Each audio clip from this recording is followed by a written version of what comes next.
Welcome to today's episode of Civilizations Unveiled. Picture this. You're standing on the banks of the Euphrates River 11,000 years ago. The last great ice sheets have finally retreated, leaving behind a world transformed.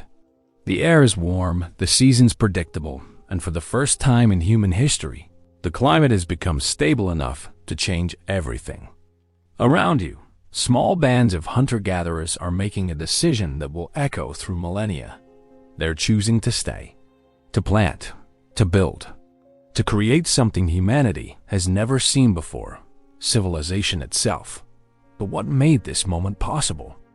What cosmic dance of climate, geography, and human ingenuity allowed our ancestors to abandon their nomadic ways and create the first cities, the first governments, the first written words? Why did it happen now, after 300,000 years of wandering? And why did it happen here, in this narrow window of geological time we call the Holocene? The answer lies in one of the most remarkable periods in Earth's history, an epoch that began with melting glaciers and exploded into the age of pyramids, ziggurats, and the first human empires. This is the story of how a species of scattered tribes became the architects of nations, how hunter-gatherers became farmers, and how farmers became the builders of the ancient world. Welcome to the extraordinary tale of how human civilization rose from the ashes of the Ice Age, in the brief, brilliant epoch we call the Holocene. Chapter 1. When the ice retreated. Imagine watching the world wake up from its longest sleep. Around 11,700 years ago, something extraordinary was happening across the northern hemisphere.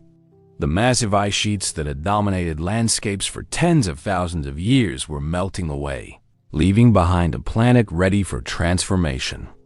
The Pleistocene epoch was ending, taking with it the last great ice age. For over 2 million years, Earth had been locked in a cycle of glacial advances and retreats, with ice sheets covering much of North America and Europe. During these frozen millennia, human survival meant constant movement, following herds across vast, cold landscapes where the climate was as unpredictable as it was harsh. But then came the thaw. As orbital cycles aligned and atmospheric conditions shifted, global temperatures began to rise. The great ice sheets, some over a mile thick, started their retreat northward, carving out valleys, creating lakes, and exposing fertile soils that had been locked away for millennia. In Scandinavia, the Fennoscandian ice sheet began its final retreat. Across North America, the massive Laurentide ice sheet, which had covered most of Canada and the northern United States, started melting so rapidly that it created enormous glacial lakes. This wasn't just a gradual warming. The transition from Ice Age to our current warm period was, in geological terms, remarkably fast. Within a few thousand years, global temperatures rose by 7 to 10 degrees Celsius in some regions. Sea levels climbed by 35 meters in the early Holocene alone, flooding low-lying areas and creating new coastlines. The familiar geography we know today was being born. The melting ice had consequences far beyond rising temperatures. As the massive weight of the glaciers lifted, the Earth's crust began to rebound, a process called post-glacial rebound that continues today. In some areas, land rose by as much as 180 meters. This dramatic reshaping of the landscape created new river systems, changed the flow of existing ones, and exposed mineral-rich soils perfect for plant growth. Most importantly for human development, this warming brought something unprecedented: climate stability. Unlike the chaotic swings between glacial and interglacial periods that had characterized the Pleistocene, the Holocene offered relatively steady, predictable weather patterns. For the first time in human history, people could count on consistent growing seasons, reliable rainfall patterns, and stable temperatures from year to year. This stability was the foundation upon which everything else would be built. In the Middle East, regions that had been too cold and dry for intensive plant gathering suddenly became lush with wild grains. The Sahara, today a vast desert, transformed into a green savanna dotted with lakes and rivers. Across Eurasia and the Americas, forests expanded into previously frozen territories, bringing with them new opportunities for human exploitation. The warming also brought tragedy. The megafauna that had survived previous interglacial periods, the woolly mammoths, giant ground sloths, cave bears, and saber-toothed cats, could not adapt quickly enough to the rapidly changing conditions. Within a few thousand years, most of these impressive creatures had vanished, leaving humans to adapt to a world suddenly emptied of the large game that had sustained them for millennia. But humans proved remarkably adaptable. As the big game disappeared, human societies diversified their food sources, turning increasingly to smaller animals, fish, marine resources, and most crucially, plants. The archaeological record from this period shows a dramatic increase in grinding stones, storage facilities, and tools designed for processing plant foods, clear signs that humans were preparing for a fundamental shift in their relationship with the natural world. The stage was set for the greatest transformation in human history. With stable climate, fertile soils, and abundant plant and animal resources, the Holocene had created the perfect laboratory for human innovation. What happened next would change everything, not just for our species, but for the entire planet. Chapter 2. The Great Warming. The early Holocene wasn't just warm, it was optimally warm. Between 9,500 and 5,500 years ago, during what scientists call the Holocene climatic optimum, Earth experienced temperatures that were consistently higher than today's averages. But this wasn't the chaotic, extreme warming we associate with climate change. This was a gentle, sustained period of warmth that created ideal conditions for human societies to flourish. Across the northern hemisphere, summer temperatures soared 2 to 4 degrees Celsius above modern levels. The Arctic, today a frozen wasteland, experienced temperatures similar to those in modern-day Southern California. Greenland's ice sheet retreated so far that Vikings would later establish thriving settlements in areas that are permanently frozen today. The tree line, the elevation and latitude beyond which trees cannot grow, moved hundreds of miles north, bringing forests to regions that had been tundra for millennia.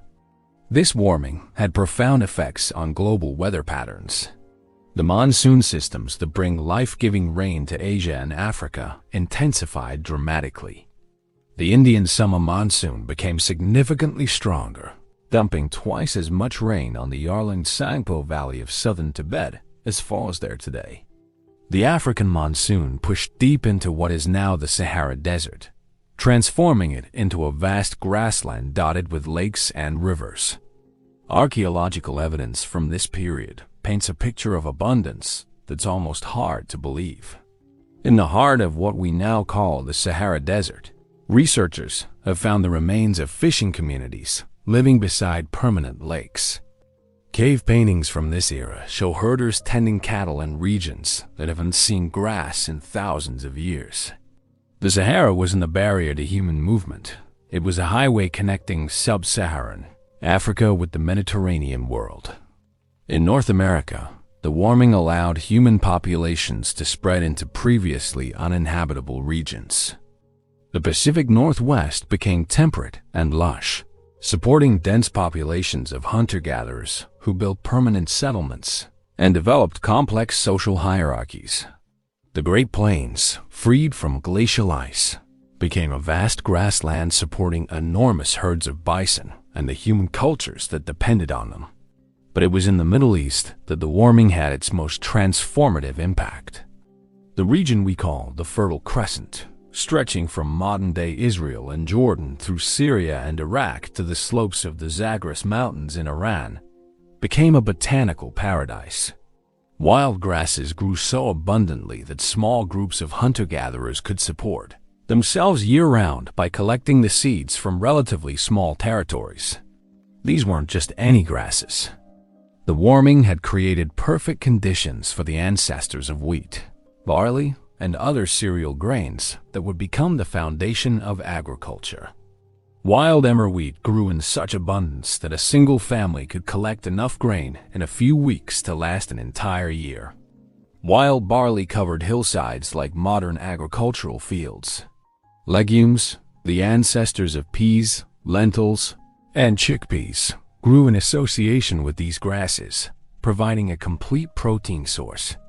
The abundance was so reliable that for the first time in human history, nomadic groups began to consider staying in one place.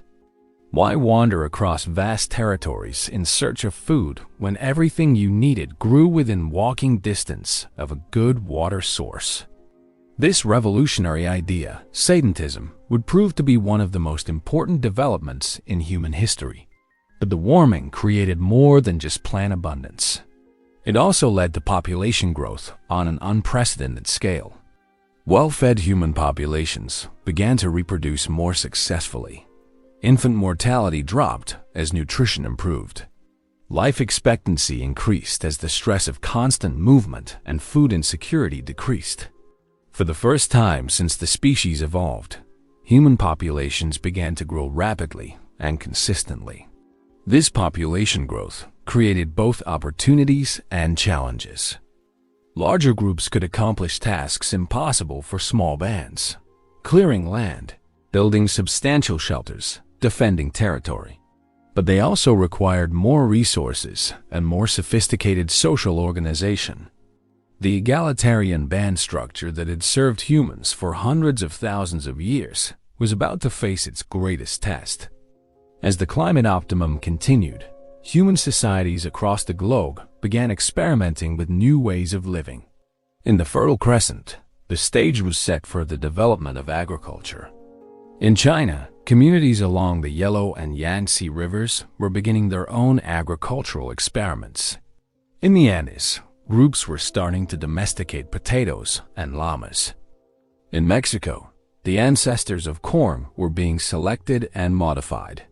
The great warming of the early Holocene had done more than change the climate. It had changed the fundamental equation of human survival. For the first time, abundance was possible. The question now was what humans would do with this unprecedented opportunity. Chapter 3: Seeds of Change. In the rolling hills of the Fertile Crescent, around 10,000 years ago, a quiet revolution was beginning. Small groups of people, their lives transformed by the abundance of wild grains around them, were making observations that would change the world. They noticed that some plants produced more seeds than others. They saw that seeds scattered by accident near their camps often grew into new plants. Most importantly, they began to understand that they could influence this process. The transition from hunting and gathering to agriculture wasn't a sudden flash of inspiration. It was a gradual process of experimentation and discovery that unfolded over thousands of years. But once it began, it unleashed forces that would completely transform human society. The first steps were deceptively simple. Instead of simply collecting wild grains, some groups began protecting particularly productive stands of wheat and barley from competing plants. They cleared away weeds, removed stones, and may have even watered the plants during dry spells. Without realizing it, they were creating the first farms. As generations passed, these early farmers began selecting the best seeds for the next year's crop. Plants that held onto their seeds rather than scattering them were more valuable because they were easier to harvest. Grains with larger seeds provided more nutrition. Varieties that ripened simultaneously were more efficient to collect. Through this unconscious selection process, wild grasses slowly transformed into domesticated crops. The changes were remarkable. Wild wheat shatters its seed heads when ripe, scattering seeds over a wide area to ensure the species' survival. But domesticated wheat develops seeds that stay attached to the plant until harvest. Wild barley has tough hulls that protect the seeds but make them difficult to process. Domesticated barley evolved hulls that thresh away easily, making the grain much more useful for human consumption. At the same time, people were experimenting with animal domestication.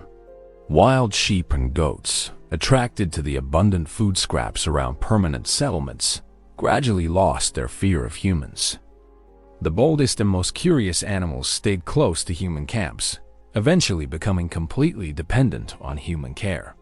Over generations, these animals changed too, developing smaller brains, more docile temperaments, and physical characteristics that made them more useful to their human partners. The first domesticated dog had already been living with humans for thousands of years, probably originally serving as hunting companions and camp guards. Now, as human settlements grew larger and more permanent, dogs took on new roles as herders and protectors of livestock. The partnership between humans and dogs, forged in the harsh world of Ice Age hunting, evolved to meet the needs of agricultural life. Pigs presented a different opportunity. Wild boars, attracted to the food scraps around permanent settlements, could be encouraged to stay by providing regular meals. Unlike sheep and goats, pigs didn't provide wool or milk, but they were incredibly efficient at converting human food waste into protein. They also had large litters, meaning meat could be harvested regularly without depleting the breeding population. The development of agriculture created a cascade of other innovations. Permanent settlements required new types of tools and containers. Pottery, invented independently in multiple locations during the early Holocene, became essential for storing grain, cooking porridge and stews, and fermenting beverages. The pottery of early agricultural communities shows remarkable sophistication, elaborate decorations, specialized shapes for different functions, and clear evidence of mass production techniques. Storage was another crucial innovation. Unlike nomadic hunter-gatherers, who consumed food as they found it, agricultural communities needed to store grain for months or even years. This required new technologies: sealed clay jars, underground silos, raised granaries protected from rodents and moisture. The ability to store surplus food was perhaps the most revolutionary aspect of agriculture, because it allowed human societies to survive bad harvests and to support specialists who didn't produce food themselves. But agriculture also created new challenges. Farming communities were vulnerable in ways that nomadic groups never were. A drought, flood, or attack by pests could destroy an entire harvest, leading to famine. Stored grain attracted rodents and insects, requiring constant vigilance. Most importantly, permanent settlements couldn't simply move away from problems. They had to solve them or face destruction. The archaeological record from this period reveals both the promise and the perils of early agriculture. In the Levant, sites like Jericho show evidence of substantial walls and towers, among the first fortifications in human history. These weren't built to keep out wild animals, but to protect agricultural communities from raids by neighboring groups. The abundance created by agriculture also created conflict, as some groups tried to take by force what others had created through labor.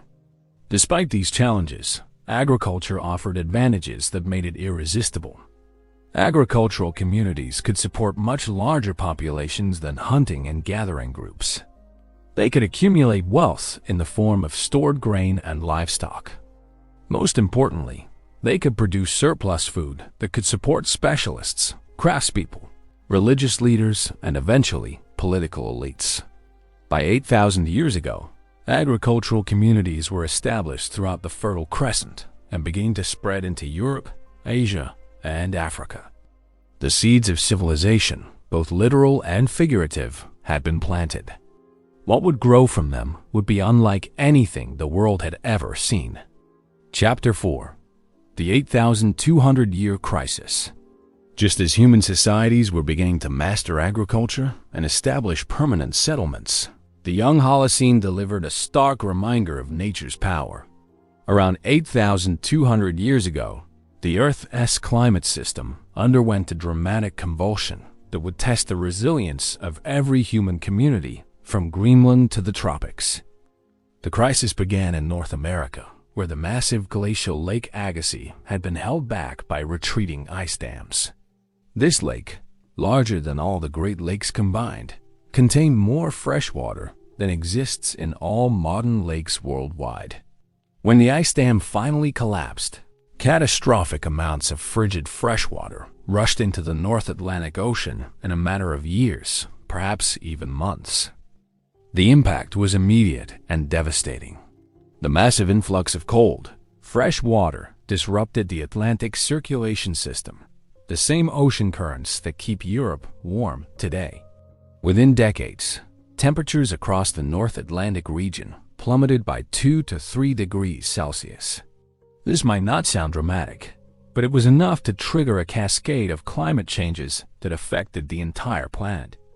In Greenland, temperatures dropped so severely that it marked the beginning of the North Grippian Age, a distinct period within the Holocene defined by this cooling event. The event lasted approximately 200 to 400 years, making it the most significant climate disruption of the entire Holocene period. Ice cores from Greenland preserve a detailed record of this event, showing sharp drops in temperature and changes in atmospheric composition that speak to the global nature of the crisis. Europe bore much of the immediate impact. Archaeological sites across the continent show evidence of abandoned settlements, population movements, and cultural disruption during this period. In Britain, established Mesolithic communities suddenly vanished from many sites, suggesting either migration or population collapse. Scandinavia, which had been experiencing steady warming since the end of the Ice Age, saw a return to near-glacial conditions in many regions. But the effects extended far beyond the North Atlantic. The disruption of global circulation patterns caused droughts across vast regions. North Africa, already beginning its transition from green Sahara to desert, experienced several centuries of extreme aridity. The Euphrates River region in Morocco shows evidence of the most severe dry period in the entire Holocene. East Africa endured 5 centuries of drought so severe that it left permanent marks in the geological record. In West Asia, the impact was particularly significant for human development. The region we now call Iraq experienced 300 years of increased aridity and cooling. Rivers that had provided reliable water for early agricultural communities became unreliable. Rainfall patterns shifted, making rain-fed agriculture much more difficult. For communities that had recently committed to sedentary life based on reliable agriculture, this was an existential crisis. Yet this crisis may have catalyzed one of the most important developments in human history. Faced with unreliable rainfall, communities in Mesopotamia were forced to innovate or perish. The solution they developed, irrigation agriculture, required levels of cooperation and organization that had never existed before. Small-scale irrigation had been practiced before the 8,200-year event, mostly involving simple channels that directed natural floodwaters to fields. But the crisis demanded something more sophisticated.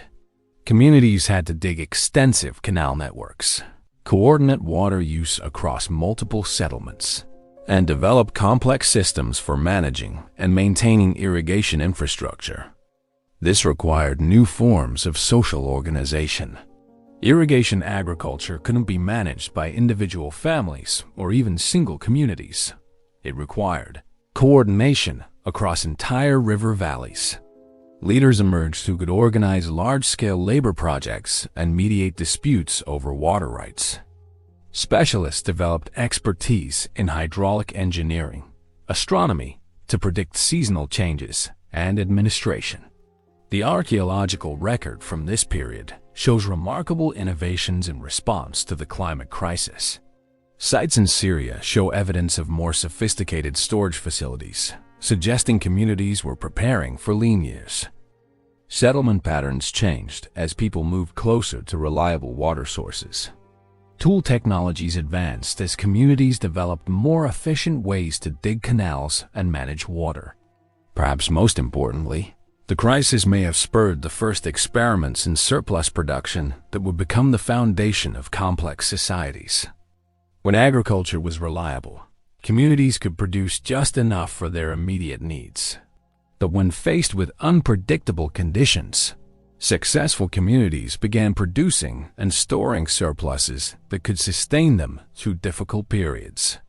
The 8,200-year event also had consequences for human genetics and culture. As communities faced stress and food insecurity, successful adaptations spread rapidly through populations. Cultural innovations, new technologies, social structures, and survival strategies were quickly adopted by struggling communities. The crisis served as a filter, eliminating less adaptive practices and promoting innovations that would prove crucial for the development of complex societies. By the time the climate stabilized around 8,000 years ago, the human landscape had been transformed. The communities that survived the crisis were more sophisticated, better organized, and more technologically advanced than those that had entered it. They had developed irrigation systems, storage technologies, and social hierarchies that would prove essential for the next great leap in human development, the rise of cities. The 8,200-year crisis demonstrated both human vulnerability to climate change and human capacity for innovation in the face of existential challenges. The solutions developed during this difficult period would become the foundation for the first urban civilizations that would emerge in the following millennia. Chapter 5. Rivers of Life. By 7,000 years ago, as the climate stabilized after the 8,200-year crisis, human communities in river valleys across the Middle East were developing something unprecedented: the ability to produce more food than they could consume. This agricultural surplus, made possible by increasingly sophisticated irrigation systems, became the foundation for one of humanity's greatest achievements: the world's first cities. The story begins in southern Mesopotamia, where the Tigris and Euphrates rivers create a vast alluvial plain. Unlike the mountainous regions where agriculture first developed, this flat landscape presented both enormous opportunities and unique challenges. The rivers carried nutrient-rich silt from the highlands, creating incredibly fertile soil. But they also flooded unpredictably, could change course suddenly, and left vast marshlands that required extensive modification before they could be farmed. The earliest communities in this region, dating to around 6,500 BCE, were small groups of farmers known as the Euphrates. These pioneers faced a landscape unlike anything their ancestors had encountered. The annual floods could be devastating, but they also deposited fresh soil and recharged groundwater aquifers. The key was learning to work with these natural cycles rather than against them. The Euphrates developed increasingly sophisticated techniques for managing water. They built levees to control flooding, dug drainage channels to reclaim marshy areas, and created networks of canals that could store and distribute water throughout the growing season. Most importantly, they learned to coordinate these efforts across multiple communities, creating the first large-scale collaborative projects in human history. These engineering achievements required innovations in social organization that were just as revolutionary as the technology itself. Someone had to plan canal systems that might stretch for dozens of miles. Someone had to coordinate the labor of hundreds or thousands of workers. Someone had to resolve disputes over water rights and maintenance responsibilities. The egalitarian social structures that had served human communities for hundreds of thousands of years were simply inadequate for these new challenges. The solution was hierarchy. For the first time in human history, some individuals gained permanent authority over others. These early leaders, whether chosen for their technical expertise, religious authority, or political skills, became responsible for organizing and managing increasingly complex systems of production and distribution.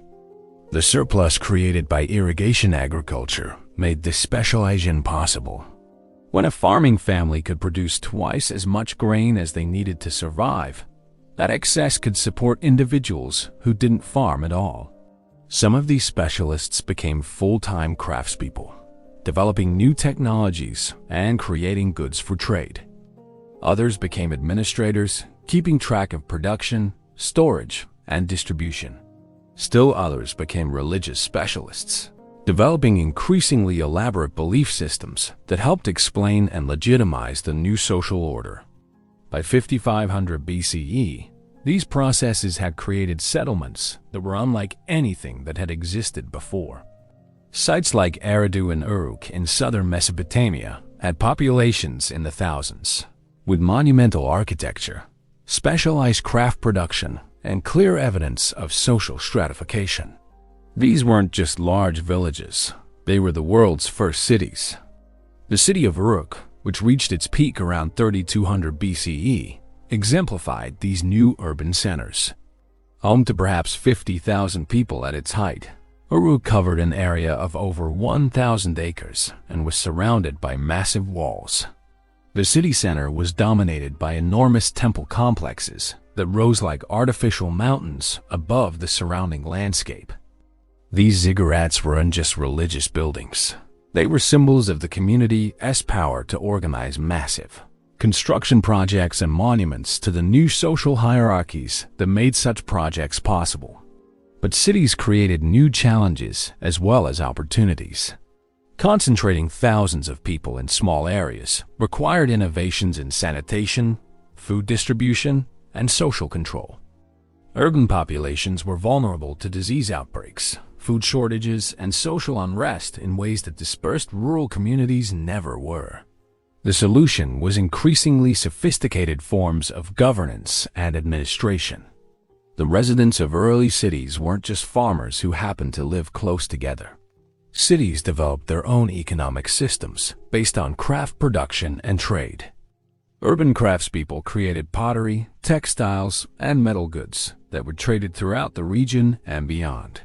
Merchants organized expeditions that brought exotic materials, metals from the mountains, precious stones from distant lands, timber from regions where trees still grew abundantly. This trade created the first truly regional economies. Cities in different parts of Mesopotamia specialized in different products and exchanged goods through networks that stretched from the Persian Gulf to the Mediterranean Sea. Standardized weights and measures emerged to facilitate trade. Record-keeping systems developed to track transactions and inventories. Perhaps most importantly, cities became centers of innovation. When specialists from different fields worked in close proximity, they could share knowledge and collaborate on new technologies. Metallurgy advanced rapidly as smiths learned to work with copper, bronze, and eventually iron. Textile production became increasingly sophisticated as weavers developed new techniques and patterns. Pottery production moved from handmade vessels to mass production using potter's wheels. By 3500 BCE, the success of Mesopotamian cities was inspiring similar developments in other river valleys. Along the Nile River in Egypt, communities were developing their own irrigation systems and urban centers. In the Indus Valley, cities like Harappa and Mohenjo-Daro were emerging with their own distinctive urban planning and architecture. In China, settlements along the Yellow River were beginning their own experiments with city-based civilization. The age of cities had begun, and with it, human society would never be the same. These early urban centers weren't just places where people lived. They were laboratories for innovation, engines of economic growth, and the birthplaces of complex culture that would define civilization for millennia to come. Chapter 6. The First Empires. By 4,500 years ago, the cities of Mesopotamia had grown so successful that they faced an entirely new challenge: competition with each other. The abundance created by irrigation agriculture and urban specialization had produced numerous wealthy cities, each controlling its own territory and trade networks. Inevitably, these city-states began to compete for resources, trade routes, and political dominance. The result would be humanity's first experiments with conquest, empire, and large-scale political organization. The earliest conflicts were probably disputes over water rights. In a region where agriculture depended entirely on irrigation, controlling river water was literally a matter of life and death. Upstream cities could cut off water supplies to downstream rivals. Successful raids could destroy canal systems that had taken generations to build.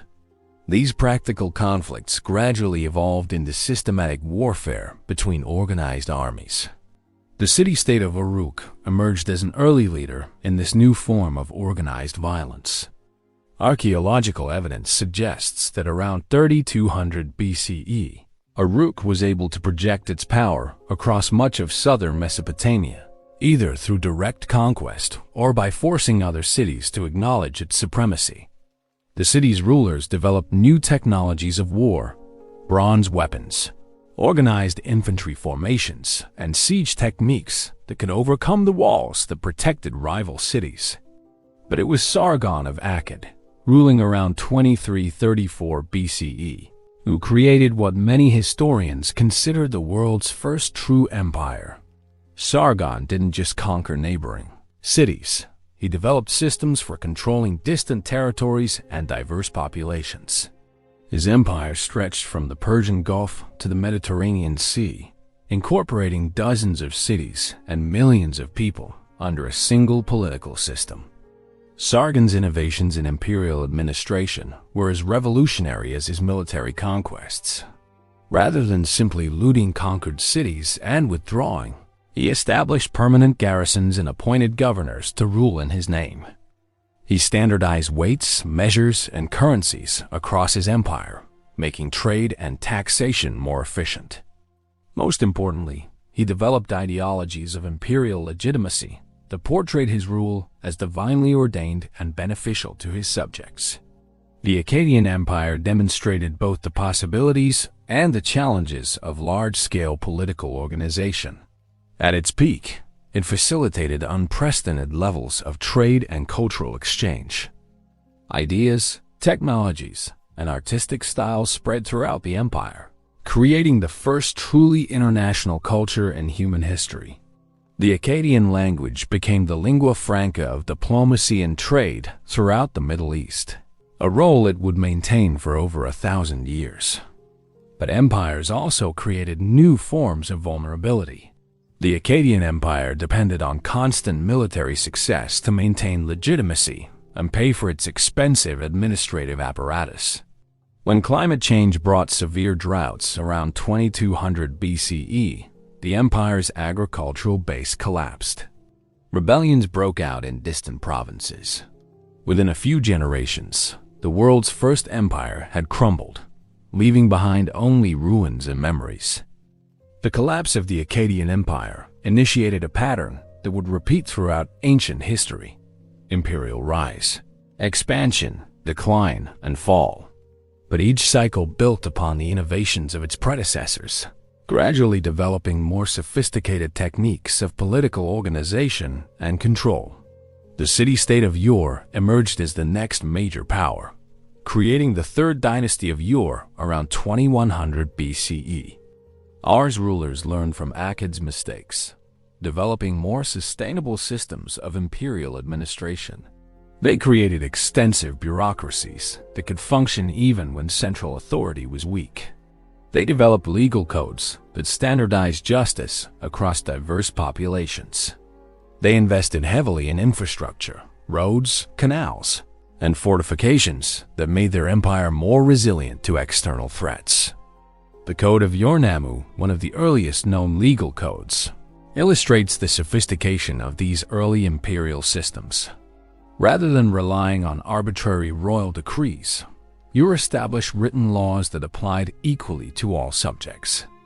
The code addressed everything from property rights and commercial transactions to marriage and inheritance, creating predictable legal frameworks that facilitated economic development and social stability. But perhaps the most important innovation of these early empires was the development of writing systems, sophisticated enough to support complex administration. The cuneiform script, originally developed for keeping track of temple inventories, evolved into a flexible system capable of recording laws, treaties, literature, and historical records. For the first time in human history, complex information could be stored, transmitted, and preserved across generations without relying on human memory. The impact of writing on human civilization cannot be overstated. Written laws make consistent justice possible across vast territories. Written records allowed administrators to track taxes, trade, and population changes with unprecedented precision. Written literature began to preserve and transmit cultural values and historical memories. Most importantly, writing allowed knowledge to accumulate across generations in ways that had never been possible before. As empires grew more sophisticated, they also became more interconnected. By 2000 BCE, trade networks connected Mesopotamian cities with the Indus Valley, Egypt, Anatolia, and the Eastern Mediterranean. These commercial relationships facilitated not just the exchange of goods, but also the transmission of ideas, technologies, and cultural practices. The early empires of Mesopotamia established templates for political organization that would influence human societies for millennia.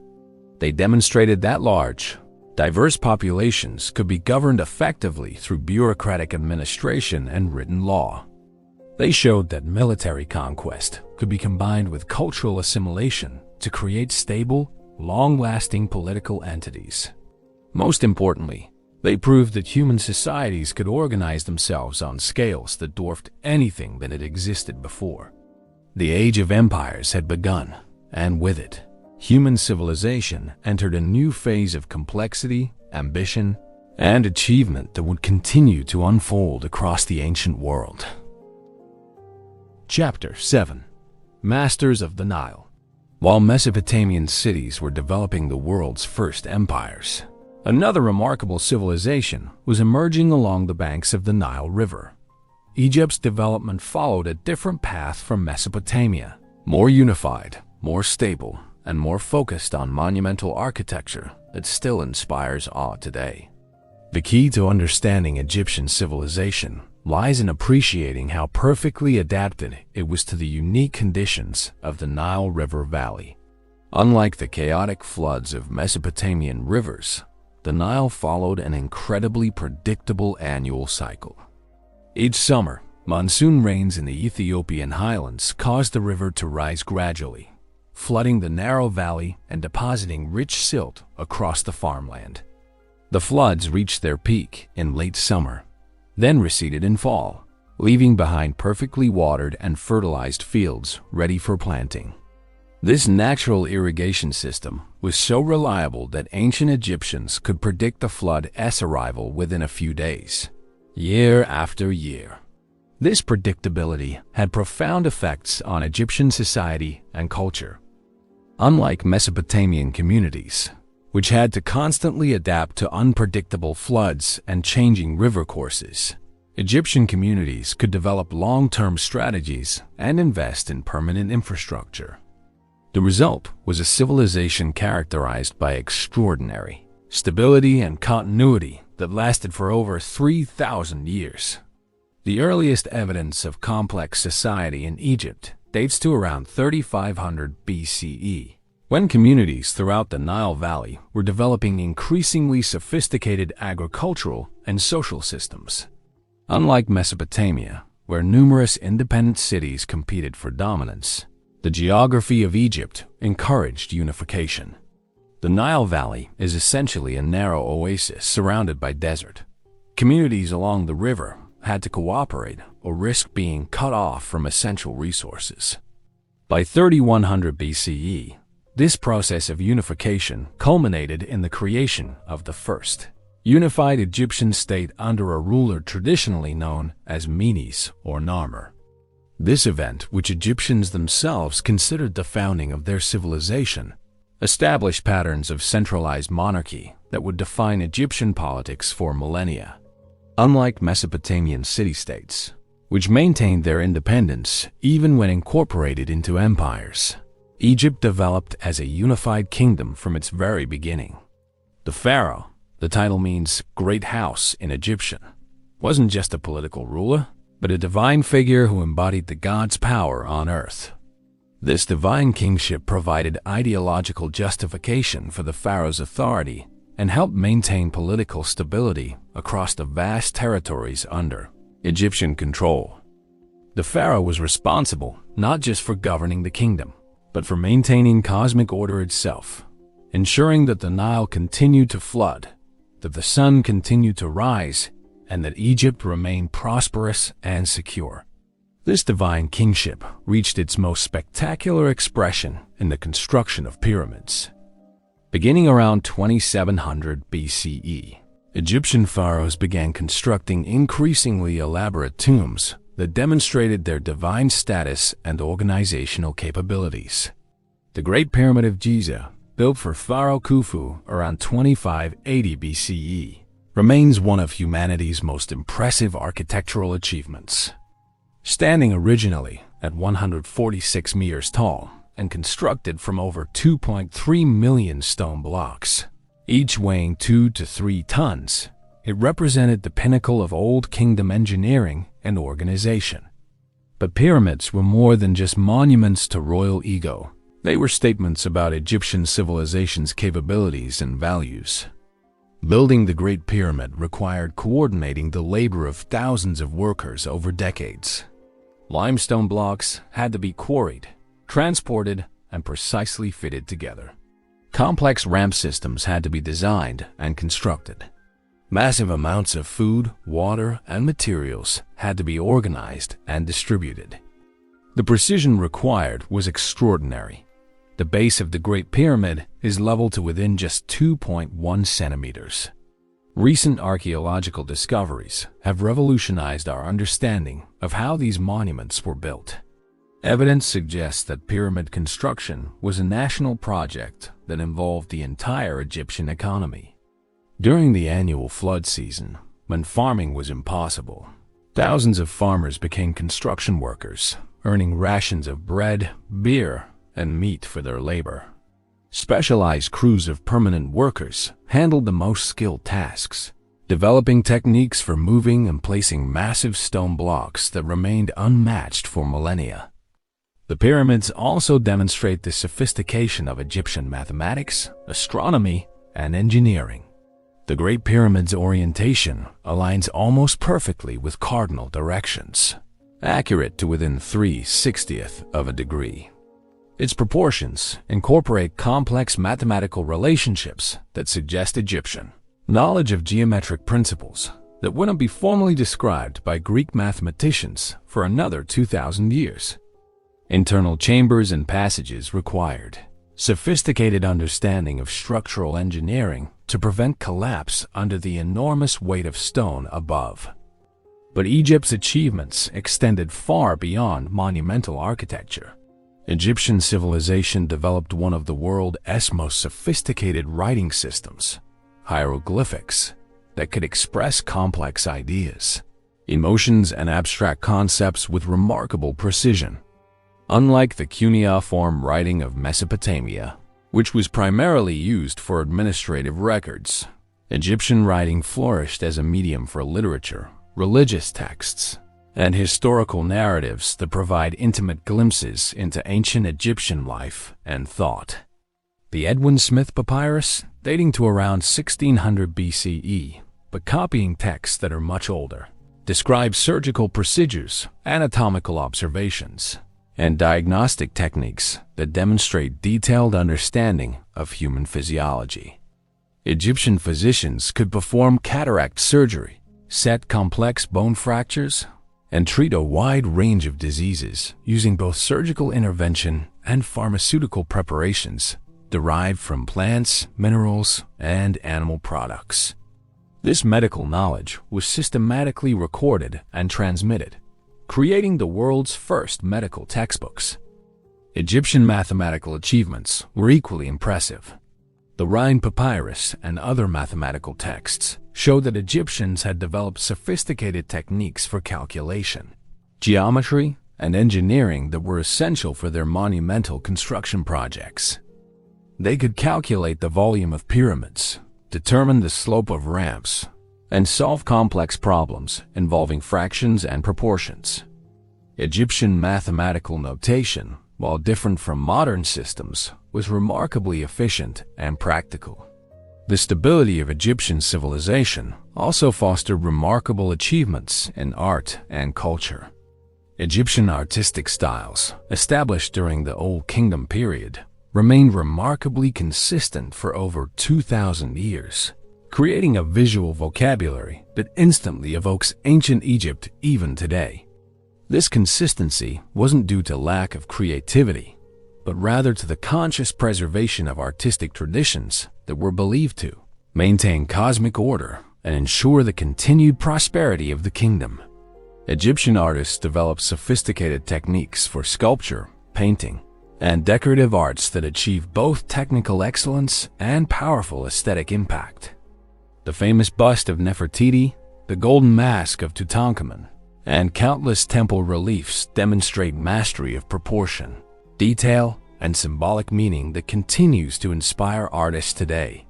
Egyptian art wasn't just decoration.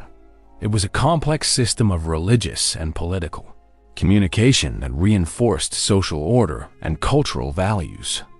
Egyptian religion reflected the civilization's close relationship with the natural world, particularly the annual cycle of the Nile floods. The god Hapi personified the flood itself, while Osiris represented the agricultural fertility that the floods brought. The story of Osiris's death and resurrection paralleled the annual death and rebirth of vegetation, creating a religious framework that made sense of both natural cycles and human mortality. The concept of Mat, usually translated as truth or justice, but encompassing broader ideas of cosmic balance and proper order, was central to Egyptian thought and provided the ideological foundation for Egyptian social and political systems. The pharaoh was responsible for maintaining Mat, while individuals were expected to live according to its principles.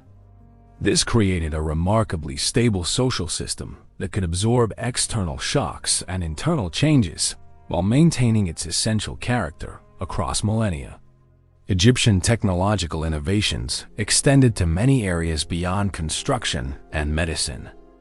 Egyptians were among the first to develop glass-making techniques, creating beautiful vessels and decorative objects that were prized throughout the ancient world. They perfected the production of paper from papyrus reeds, creating a writing material that was lighter, more portable, and more durable than clay tablets. Egyptian textile production achieved remarkable sophistication, producing fine linen fabrics that were sought after from Nubia to Mesopotamia. The development of mummification techniques reflected both Egyptian religious beliefs about afterlife and their practical knowledge of anatomy and chemistry. The preservation of human bodies required detailed understanding of decay processes, chemical preservation techniques, and surgical procedures. The fact that many Egyptian mummies remain well preserved after thousands of years testifies to the effectiveness of these ancient techniques. Egyptian influence extended far beyond the Nile Valley through extensive trade networks that connected Egypt with Nubia to the south, the Levant to the northeast, and the broader Mediterranean world. Egyptian luxury goods, gold, fine textiles, perfumes, and artistic objects were prized throughout the ancient world. Egyptian technological innovations spread throughout the region, influencing the development of other civilizations. Most importantly, Egyptian concepts of divine kingship and monumental architecture provided models that influenced developing civilizations throughout Africa and the Mediterranean. The New Kingdom period 1550-1077 BCE saw Egypt reach the height of its international power and influence. Pharaohs like Thutmose III and Ramesses II commanded armies that campaigned as far as the Euphrates River, bringing Egyptian influence into direct contact with other great powers of the ancient world. Egyptian diplomatic correspondence from this period, preserved in the Amarna letters, reveals a complex international system of alliances, trade relationships, and diplomatic protocols that prefigured later international relations. By 1000 BCE, Egypt had established itself as one of the ancient world's great powers, capable of projecting influence from Nubia to Syria. The civilization that had emerged from the stable rhythms of Nile floods had created institutions, technologies, and cultural achievements that would endure for millennia and continue to inspire wonder today. Egyptian legacy would influence not only ancient civilizations, but also later Greek, Roman, and Islamic cultures, ensuring that the achievements of the Nile masters would echo through history long after the pharaohs themselves had passed into legend. Chapter 8. The Indus Mystery. In the fertile valleys of the Indus River, spanning across what is now Pakistan and northwestern India, another remarkable civilization was quietly developing one of the most sophisticated urban societies the ancient world had ever seen. Yet, unlike their contemporaries in Mesopotamia and Egypt, the people of the Indus Valley left behind a mystery that continues to puzzle archaeologists today. A civilization without deciphered writing, without obvious temples, and without clear evidence of kings or warfare. The Indus Valley Civilization, also known as the Harappan Civilization after its most famous site, flourished between 2600 and 1900 BCE at the same time as the pyramid builders of Egypt and the empire builders of Mesopotamia. But when British archaeologists first discovered Harappan sites in the 1920s, they found something completely unexpected. Cities that seemed to embody modern principles of urban planning, sanitation, and social organization that wouldn't be seen again until the modern era. Picture yourself walking through the ancient city of Mohenjo-daro at its peak. Around 2500 BCE, you would find yourself on perfectly straight streets laid out in a precise grid pattern, with broad boulevards running north-south, intersected by smaller east-west streets. The city was clearly planned by central authority, with remarkable foresight and engineering expertise. Every street had covered drains running alongside, connected to a sophisticated sewerage system that carried waste away from residential areas to treatment facilities outside the city walls. The civilization's two largest cities, Harappa and Mohenjo-daro, were marvels of urban planning that demonstrate understanding of hydraulic engineering and city management that seems almost modern in its sophistication. Streets were laid out in perfect grid patterns, with broad boulevards running north-south and east-west, intersected by narrower residential streets. The cities were divided into distinct areas, citadels built on raised platforms that may have served administrative or religious functions, and lower towns where the majority of the population lived in remarkably standardized housing. What made these cities truly revolutionary was their infrastructure. Every house, even those in working-class neighborhoods, had access to running water through sophisticated well systems. More remarkably, most houses had private toilets connected to an elaborate sewerage system that carried waste through covered drains to treatment areas outside the city. This level of sanitation wouldn't be matched by European cities until the 19th century CE. The engineering required for this infrastructure was extraordinary. The drainage systems had to maintain proper gradients across miles of city streets, requiring precise surveying and construction techniques. The Great Bath of Mohenjo-daro exemplifies Harappan engineering sophistication. This massive public facility, measuring 12 meters long, 7 meters wide, and 2.4 meters deep, was constructed with perfectly fitted bricks sealed with bitumen to prevent leaks. The bath included changing rooms, a sophisticated drainage system, and architectural features that suggest it served important ceremonial or religious functions. The precision of its construction and the quality of its materials indicate that Harappan builders had mastered techniques that wouldn't be equaled for centuries.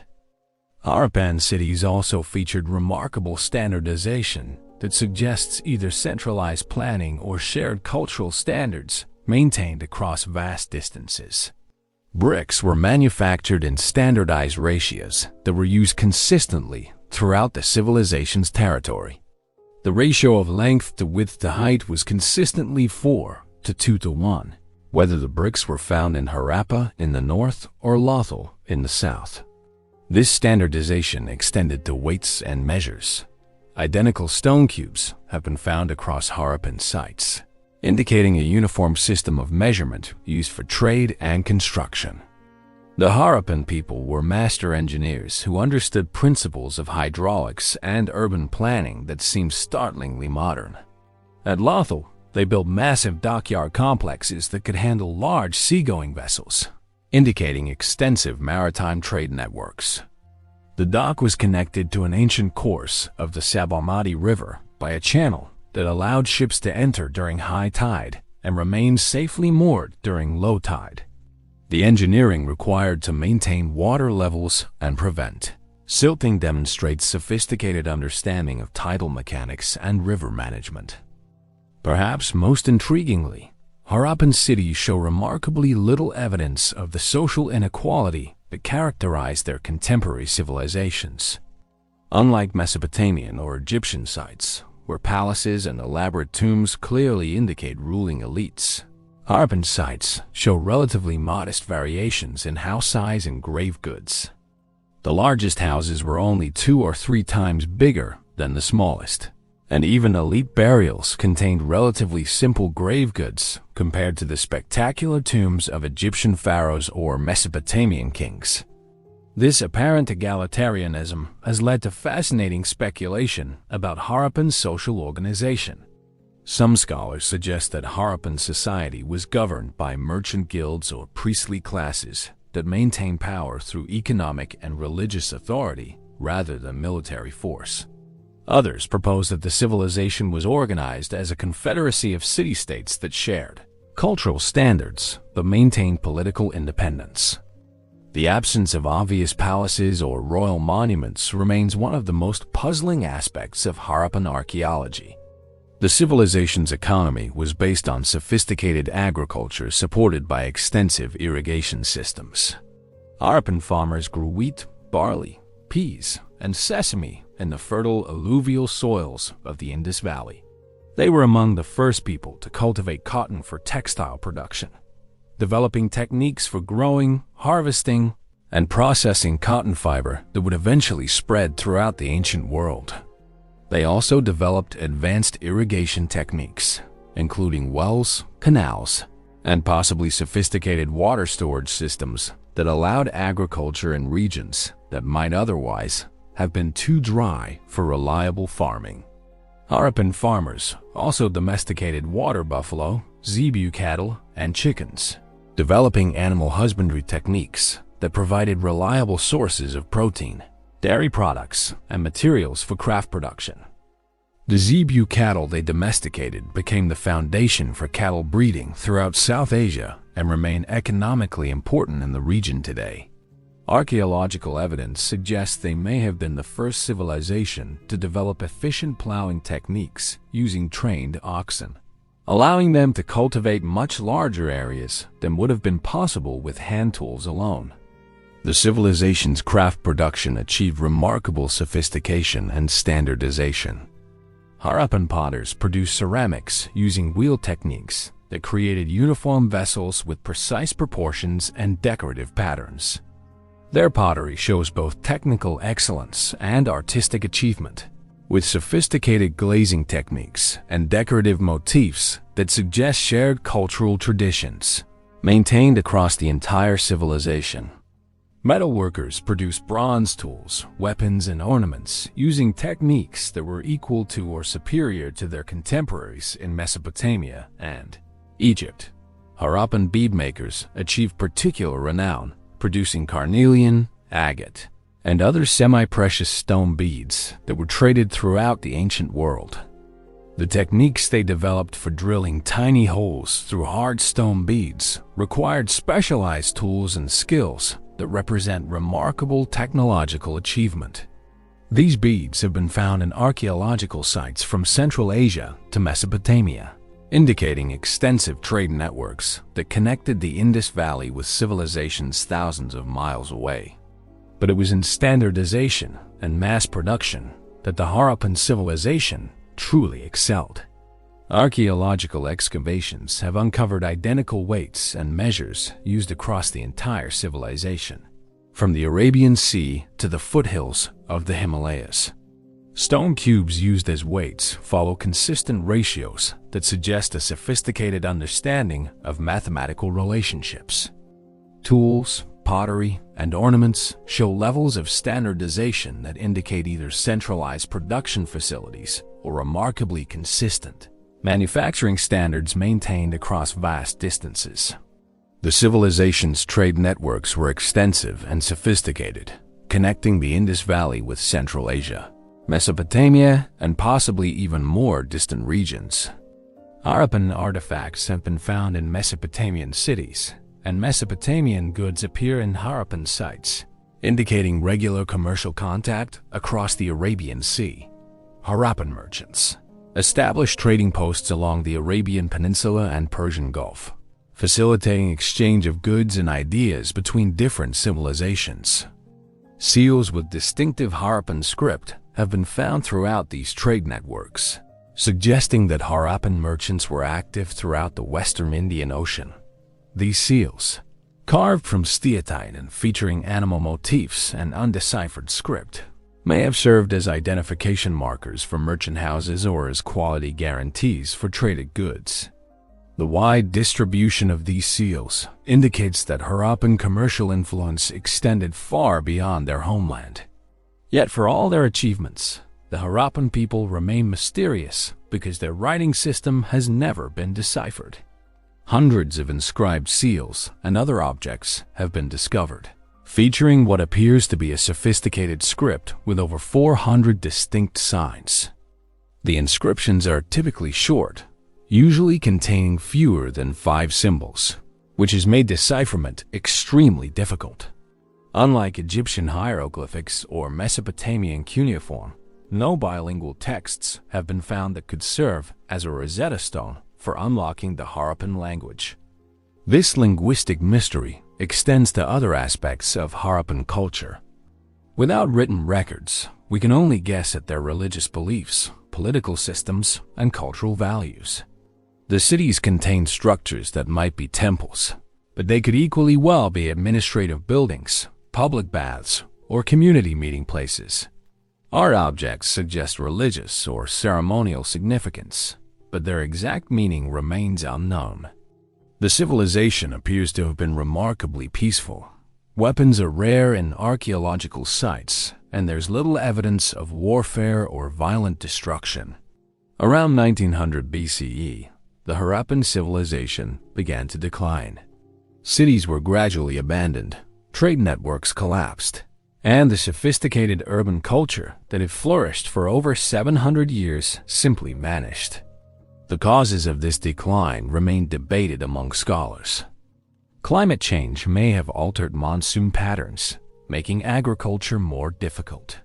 The Indus River system may have changed course, disrupting the irrigation systems that supported Harappan cities. Tectonic activity could have altered river flows or caused other environmental disruptions. Recent research suggests that the decline was gradual rather than sudden, with populations moving from cities to smaller rural settlements over several centuries.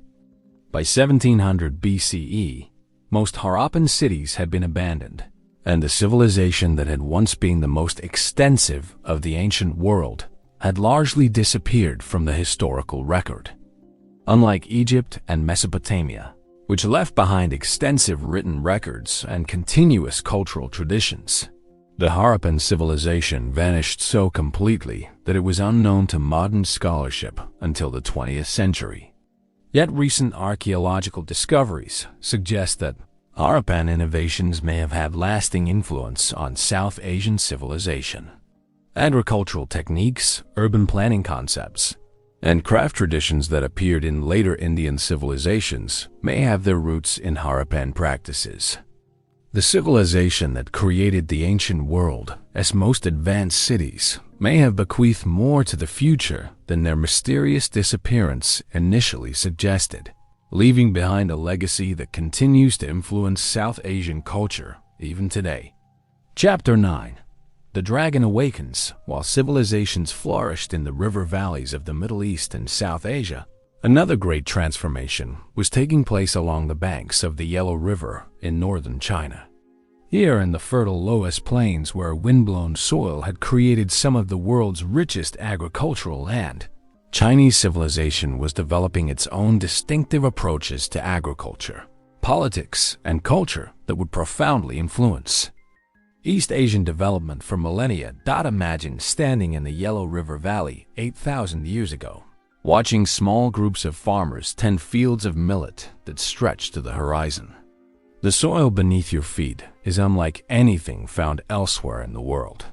Thick deposits of windblown loess that had accumulated over thousands of years, creating agricultural land so fertile that it could support dense populations with relatively simple farming techniques. This unique geological gift would become the foundation for one of the world's most enduring civilizations.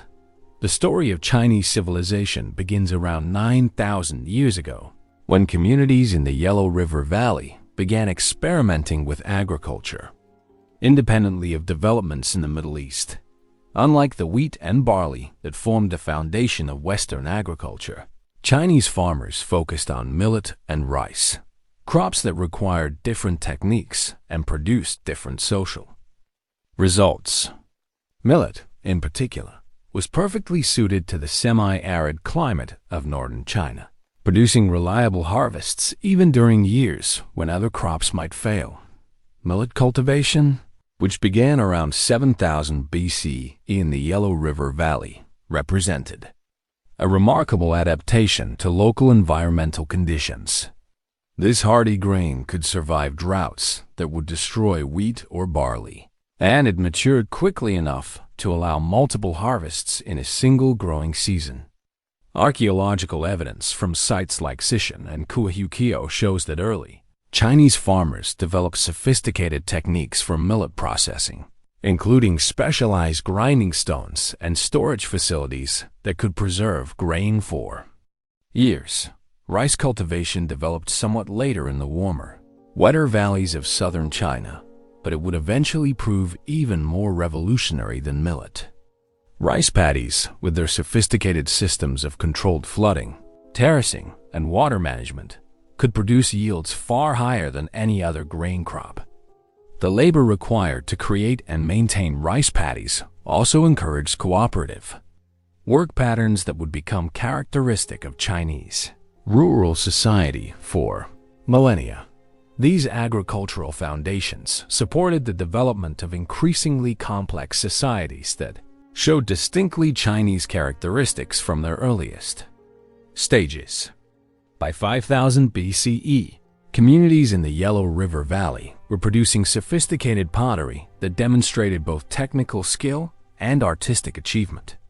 The painted ceramics of the Yangshao culture, with their distinctive swirling patterns and geometric designs, show remarkable consistency across hundreds of sites, suggesting shared cultural traditions maintained over vast territories. But it was the development of bronze working technology around 2000 BCE that truly set Chinese civilization apart from its contemporaries. Chinese bronze workers developed techniques that were different from, and in many ways superior to, those used in the Middle East. Rather than focusing primarily on weapons and tools, Chinese artisans specialized in creating elaborate ceremonial vessels that combined technical sophistication with extraordinary artistic achievement. Chinese ritual bronzes served functions that had no parallel in other early civilizations. These vessels, ding cauldrons, gui food containers, ju wine cups, were essential elements in religious ceremonies that connected the living with their ancestors and with the cosmic order that governed the universe. The casting techniques required to create these vessels pushed metallurgical technology to its limits, involving complex multi-piece molds and alloy compositions that produced both strength and beauty. The significance of bronze technology in Chinese development cannot be overstated. Bronze vessels became symbols of legitimate political authority, with rulers demonstrating their power through the size and elaborateness of their ceremonial bronze collections. The technology and artistic traditions associated with bronze working also established patterns of specialized craft production that would become characteristic of Chinese civilization. Guild-like organizations of skilled artisans, working under elite patronage to create objects that combine practical function with symbolic meaning. Chinese writing also developed independently of other early writing systems, emerging around 1200 BCE during the Shang dynasty. The earliest known Chinese writing appears on oracle bones, pieces of turtle shell and ox bone used for divination. These inscriptions, which include questions posed to ancestors and deities, along with the answers revealed through divination, provide intimate glimpses into early Chinese religious beliefs and political concerns. Oracle bone divination reveals the sophistication of early Chinese religious and political thought. Shang rulers consulted the ancestors about everything from military campaigns and agricultural policy to the weather and the birth of children.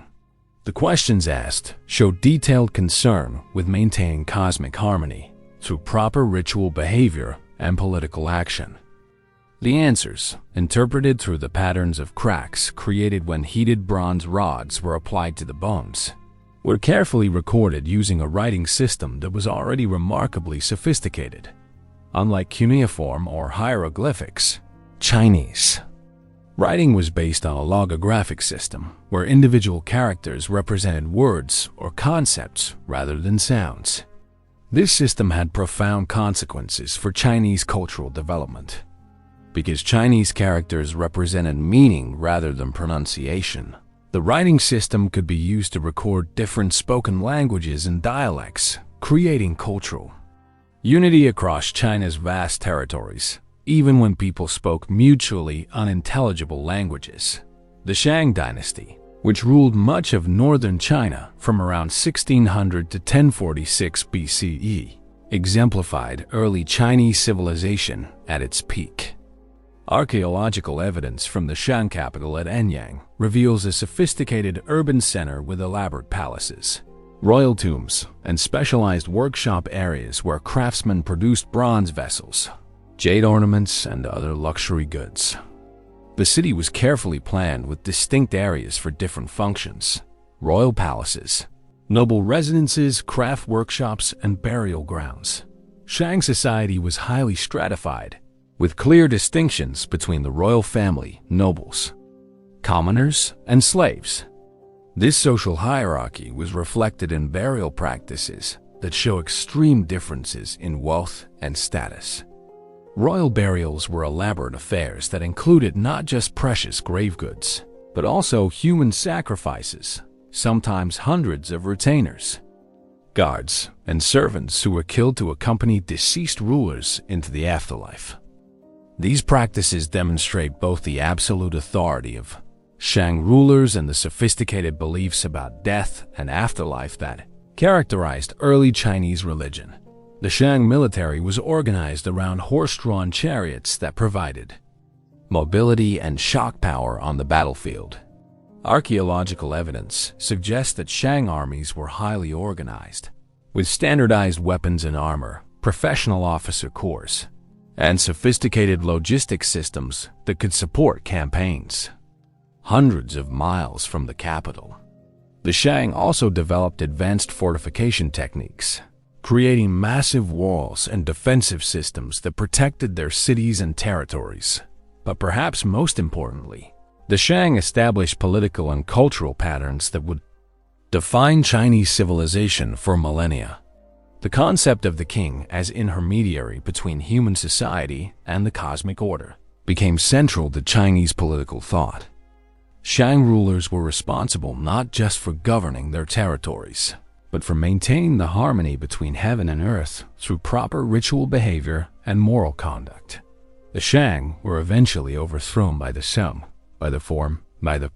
around 1046 BCE. But the Zhou conquest actually strengthened and systematized many Shang innovations. The Zhou established the longest-lasting dynasty in Chinese history, ruling for nearly 800 years. Through a sophisticated system of feudal relationships that extended their authority across much of East Asia. More importantly, the Zhou developed the concept of the mandate of heaven into a comprehensive political theory that would influence Chinese thought for millennia. The mandate of heaven provided ideological justification for dynastic change while maintaining cultural continuity. According to Zhou political theory, legitimate rulers received heaven's mandate to govern based on their moral virtue and ability to maintain cosmic harmony.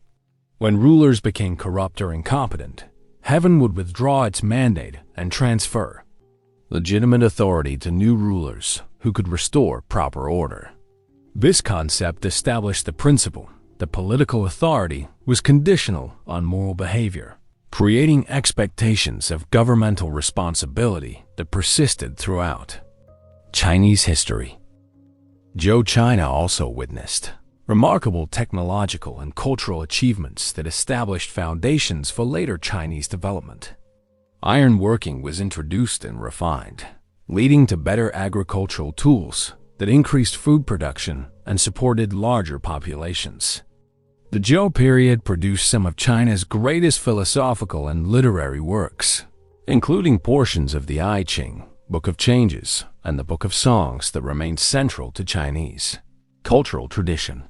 The Zhou political system was based on a feudal network that granted land and authority to noble families in exchange for military service and political loyalty. This system allowed the Zhou to control territories much larger than any previous Chinese dynasty, extending their influence from the Yellow River Valley south to the Yangtze River and west into the mountains of Central Asia. Zhou nobles established fortified cities throughout this territory, spreading Chinese culture and agricultural techniques across East Asia. Zhou religious and philosophical developments also established patterns that would define Chinese thought for millennia. The concept of the rectification of names, the idea that social and political harmony depended on using language precisely and calling things by their proper names, became central to Chinese political and ethical thinking. The emphasis on ritual propriety, filial piety, and social hierarchy that characterized Zhou culture would later be systematized by Confucius and other philosophers into comprehensive ethical systems. By 800 BCE, the Zhou system was beginning to break down as regional lords became increasingly independent and central authority weakened. This political fragmentation would eventually lead to the Spring and Autumn period and the Warring States era, times of conflict, but also remarkable intellectual and technological innovation. However, the cultural foundations established during the Shang and Zhou periods, writing systems, bronze technology, political theories, religious beliefs would persist and evolve throughout these changes. Chinese civilization by 800 BCE and established most of the fundamental characteristics that would define it. For the next 3 millennia, territorial political organization based on moral authority rather than urban dominance, sophisticated bureaucratic systems that could function across vast distances, distinctive artistic and literary traditions that emphasized continuity and harmony, and philosophical approaches that sought to integrate human society with natural and cosmic order. The dragon had indeed awakened, and its influence would eventually extend across much of East Asia and beyond, creating cultural patterns that remain influential today. The civilization that began with millet farmers in the Yellow River Valley had developed into a sophisticated political and cultural system that would prove remarkably resilient and adaptable, surviving invasions, political upheavals, and technological changes while maintaining its essential character across millennia. Chapter 10. The collapse of the Bronze Age around 1200 BCE. Just as human civilization seemed to be reaching new heights of sophistication and power, disaster struck across much of the ancient world. From the eastern Mediterranean to the Indus Valley, from Egypt to Mesopotamia, Established kingdoms collapsed, cities were abandoned, and centuries of cultural achievements seemed to vanish almost overnight. This catastrophic period, known to historians as the Late Bronze Age collapse, marked the end of the first great age of human civilization and ushered in centuries of upheaval that would eventually give birth to new forms of social organization. Picture the scene in 1177 BCE. Smoke rises from the burning ruins of Euphrates, one of the great trading cities of the Eastern Mediterranean. The palace archives, which once contained thousands of cuneiform tablets recording international trade and diplomacy, lie scattered and broken. The last letter sent from the city speaks of enemy ships appearing on the horizon, of desperate preparations for siege, and of hope that help will arrive from allied kingdoms. But no help came, because those kingdoms were fighting for their own survival against the same mysterious forces that would soon reduce Euphrates to ash and rubble. The collapse was sudden and comprehensive across the Eastern Mediterranean world. The Hittite Empire, which had controlled much of modern-day Turkey and challenged Egypt for dominance of the Middle East, simply disappeared from the historical record. Archaeological evidence suggests that Hattusa, the Hittite capital, was systematically destroyed around 1200 BCE, with the royal archives burned and the great temples reduced to rubble. The empire that had ruled for over 500 years and produced some of the ancient world's most sophisticated art and literature vanished so completely that its very existence was unknown to modern scholars until the 20th century. The Mycenaean civilization of Greece, with its elaborate palaces and sophisticated administrative systems, collapsed so completely that Greeks would later remember this period only in myths and legends. The great palace centers at Pylos, Tiryns, and Mycenae itself were destroyed by fire. Their Linear B archives baked into permanent preservation by the very conflagrations that ended their civilization. The complex administrative systems that had managed extensive trade networks, maintained professional armies, and coordinated agricultural production across the Greek mainland simply ceased to function. Cyprus, the great bronze-producing island that has supplied metal throughout the Eastern Mediterranean, saw its major cities abandoned and its copper mines shut down. The island's strategic location at the crossroads of ancient trade routes had made it wealthy and influential. But that same location made it vulnerable when trade networks collapsed and populations were displaced. Archaeological layers from this period show clear evidence of destruction followed by abandonment, with some sites remaining uninhabited for centuries. The Levanten coast, which had been home to prosperous trading cities like Byblos, Tyre, and Sidon, experienced widespread destruction and population displacement. Many coastal cities show evidence of violent destruction around 1200 BCE, followed by periods of abandonment or greatly reduced occupation. The sophisticated urban culture that had flourished in these cities, with their international trade connections, artistic achievements, and technological innovations, was severely disrupted and in some cases completely destroyed. Egypt, despite its famous stability and military power, was not immune to the crisis. Pharaoh Ramesses III faced waves of invasions by mysterious groups the Egyptians called the Sea Peoples, coalition forces that seemed to appear from nowhere, with advanced military technology and desperate determination to find new homes. Egyptian records describe massive battles on land and sea as these invaders attempted to conquer the Nile Delta, bringing with them their families and possessions in what appears to us have been a massive migration rather than simple raiding expeditions. The Egyptian accounts of these conflicts, preserved in the temple inscriptions at Medinet Habu, provide some of our most detailed information about the collapse period. They describe enemies who came from the islands and mainlands of the northern countries, wielding iron weapons and fighting with desperate ferocity. The reliefs show naval battles with ships, featuring distinctive prow ornaments and warriors. wearing feathered headdresses, unlike anything seen in earlier Egyptian art. Though Egypt ultimately survived the crisis, it was left severely weakened and unable to maintain its empire in Syria and Palestine.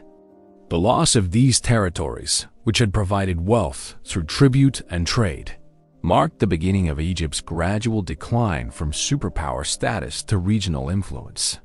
The causes of this widespread collapse remain hotly debated among archaeologists and historians, but recent research suggests it was the result of multiple interconnected factors that created a perfect storm of destruction.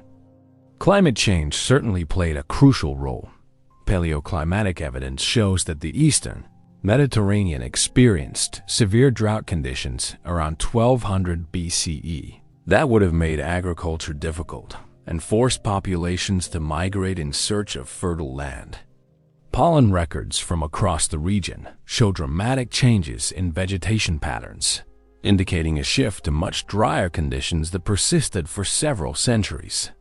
This climatic crisis was particularly devastating because Bronze Age civilizations had become heavily dependent on intensive agriculture that required consistent rainfall or sophisticated irrigation systems.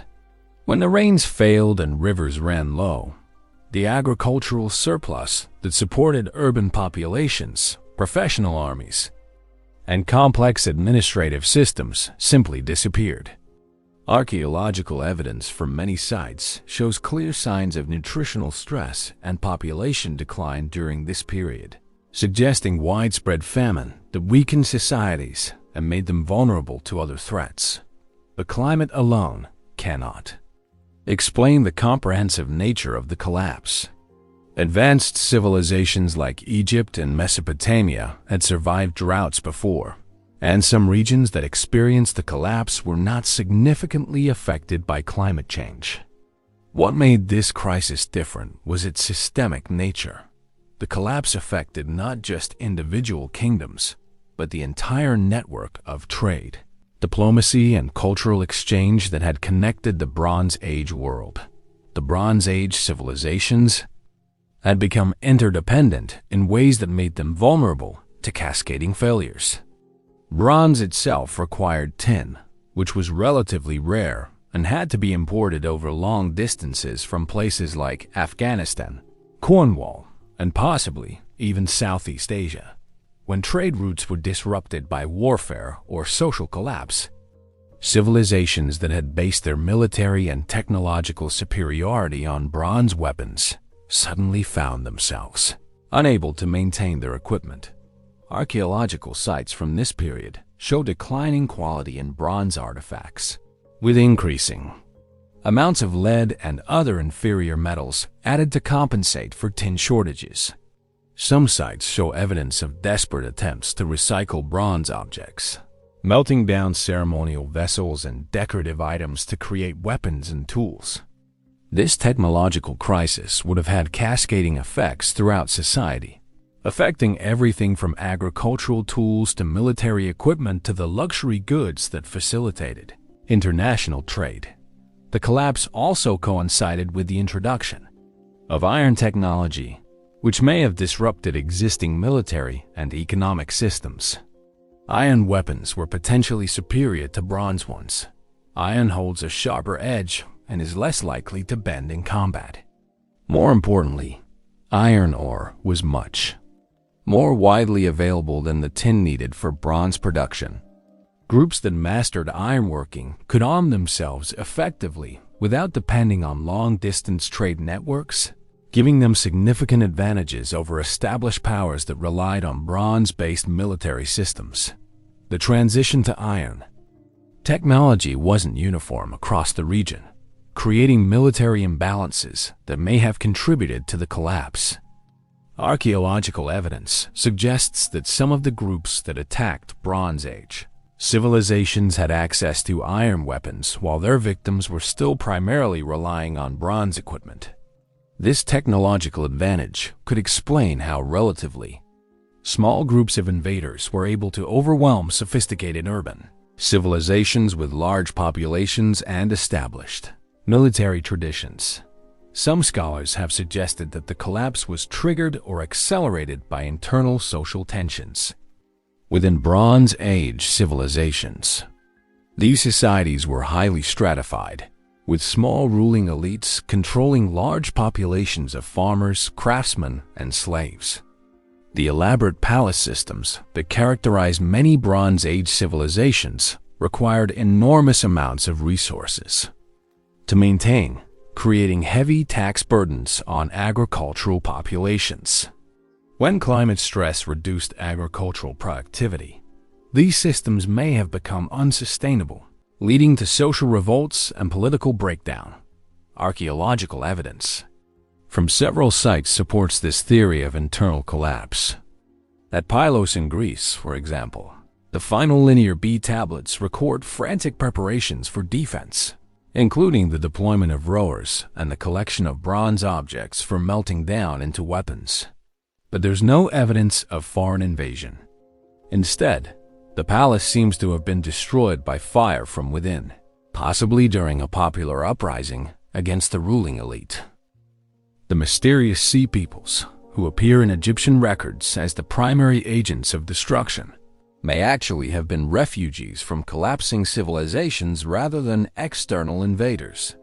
As kingdoms fell and cities were abandoned, displaced, populations may have formed armed bands that moved across the landscape in search of new homes.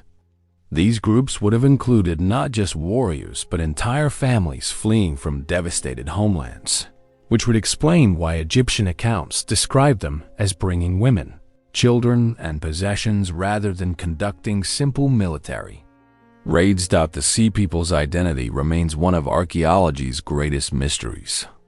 Egyptian records mention various groups with names like the Palisad, Jeker, and Denine, but scholars disagree about their origins and ethnic identities.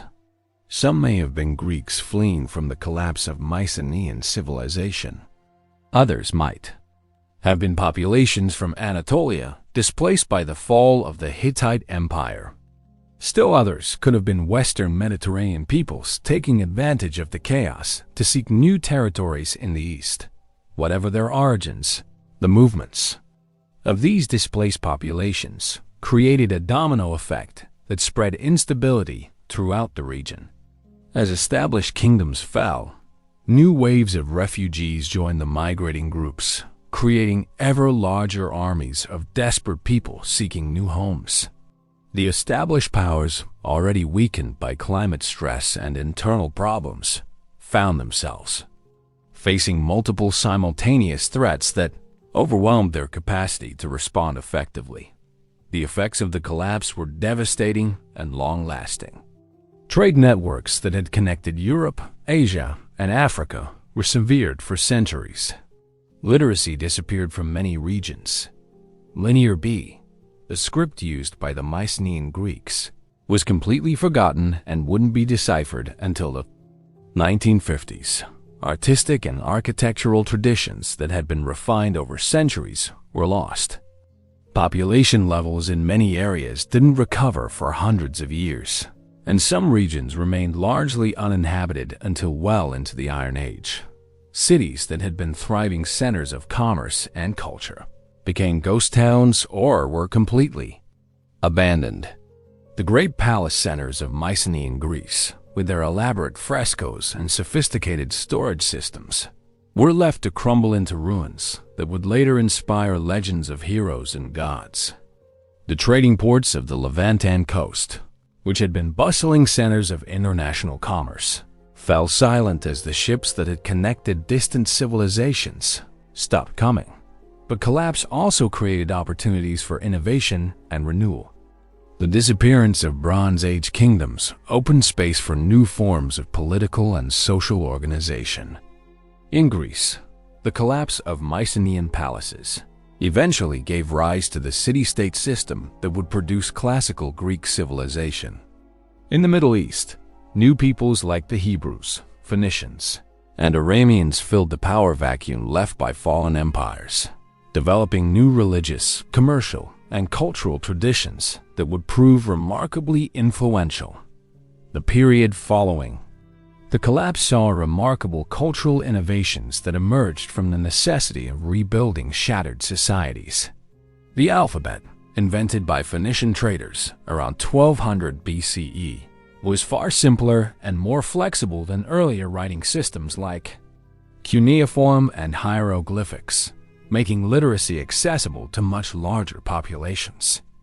This democratization of writing would have profound consequences for the development of later civilizations, enabling new forms of literature, philosophy, and record-keeping that weren't possible with more complex writing systems.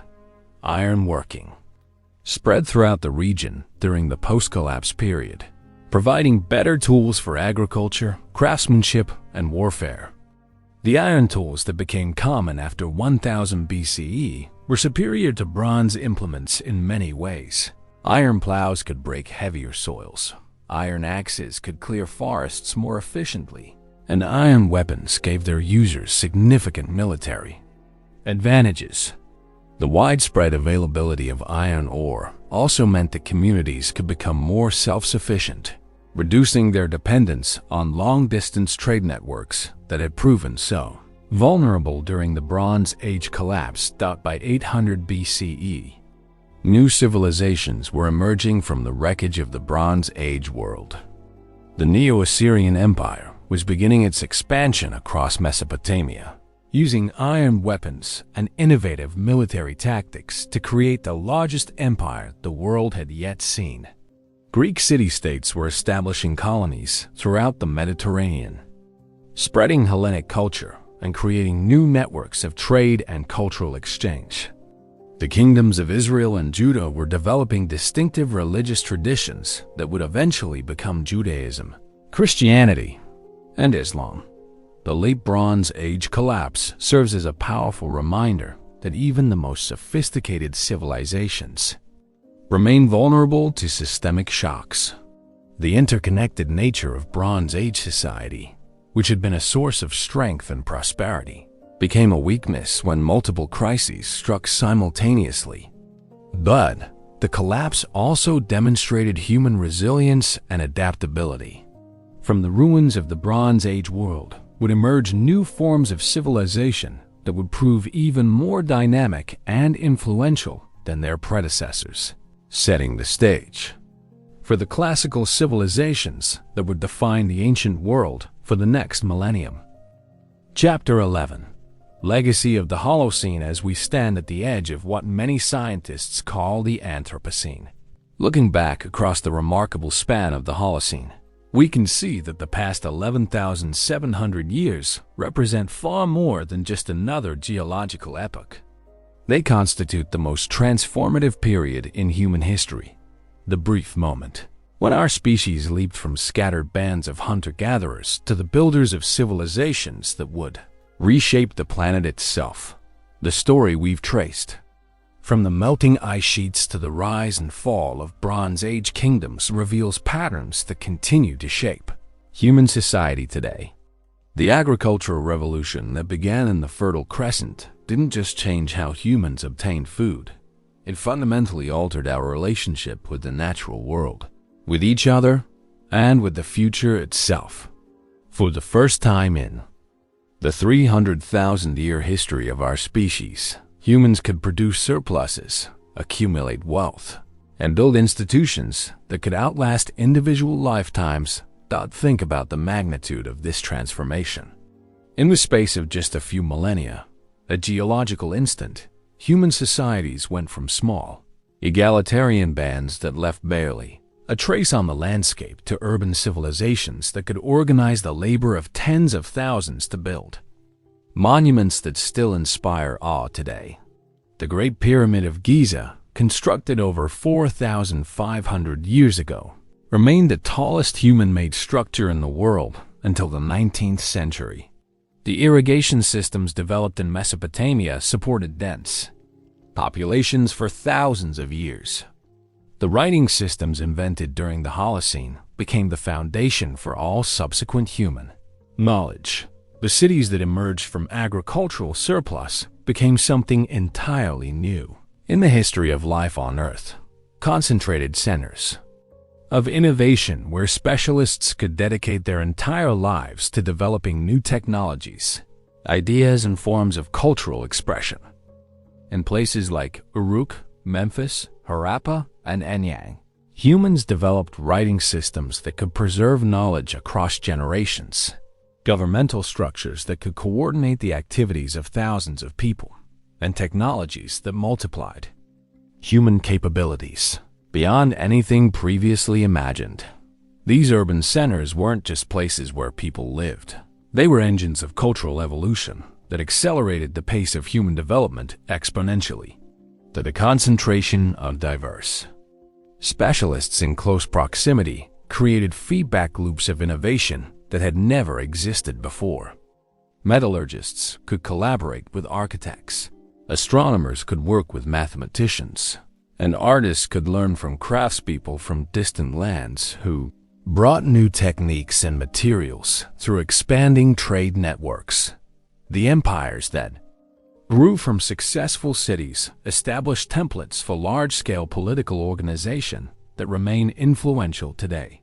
The Akkadian Empire's innovations in administration, law, and cultural integration pioneered techniques that would be refined by Persians, Romans, Chinese emperors, and modern nation-states.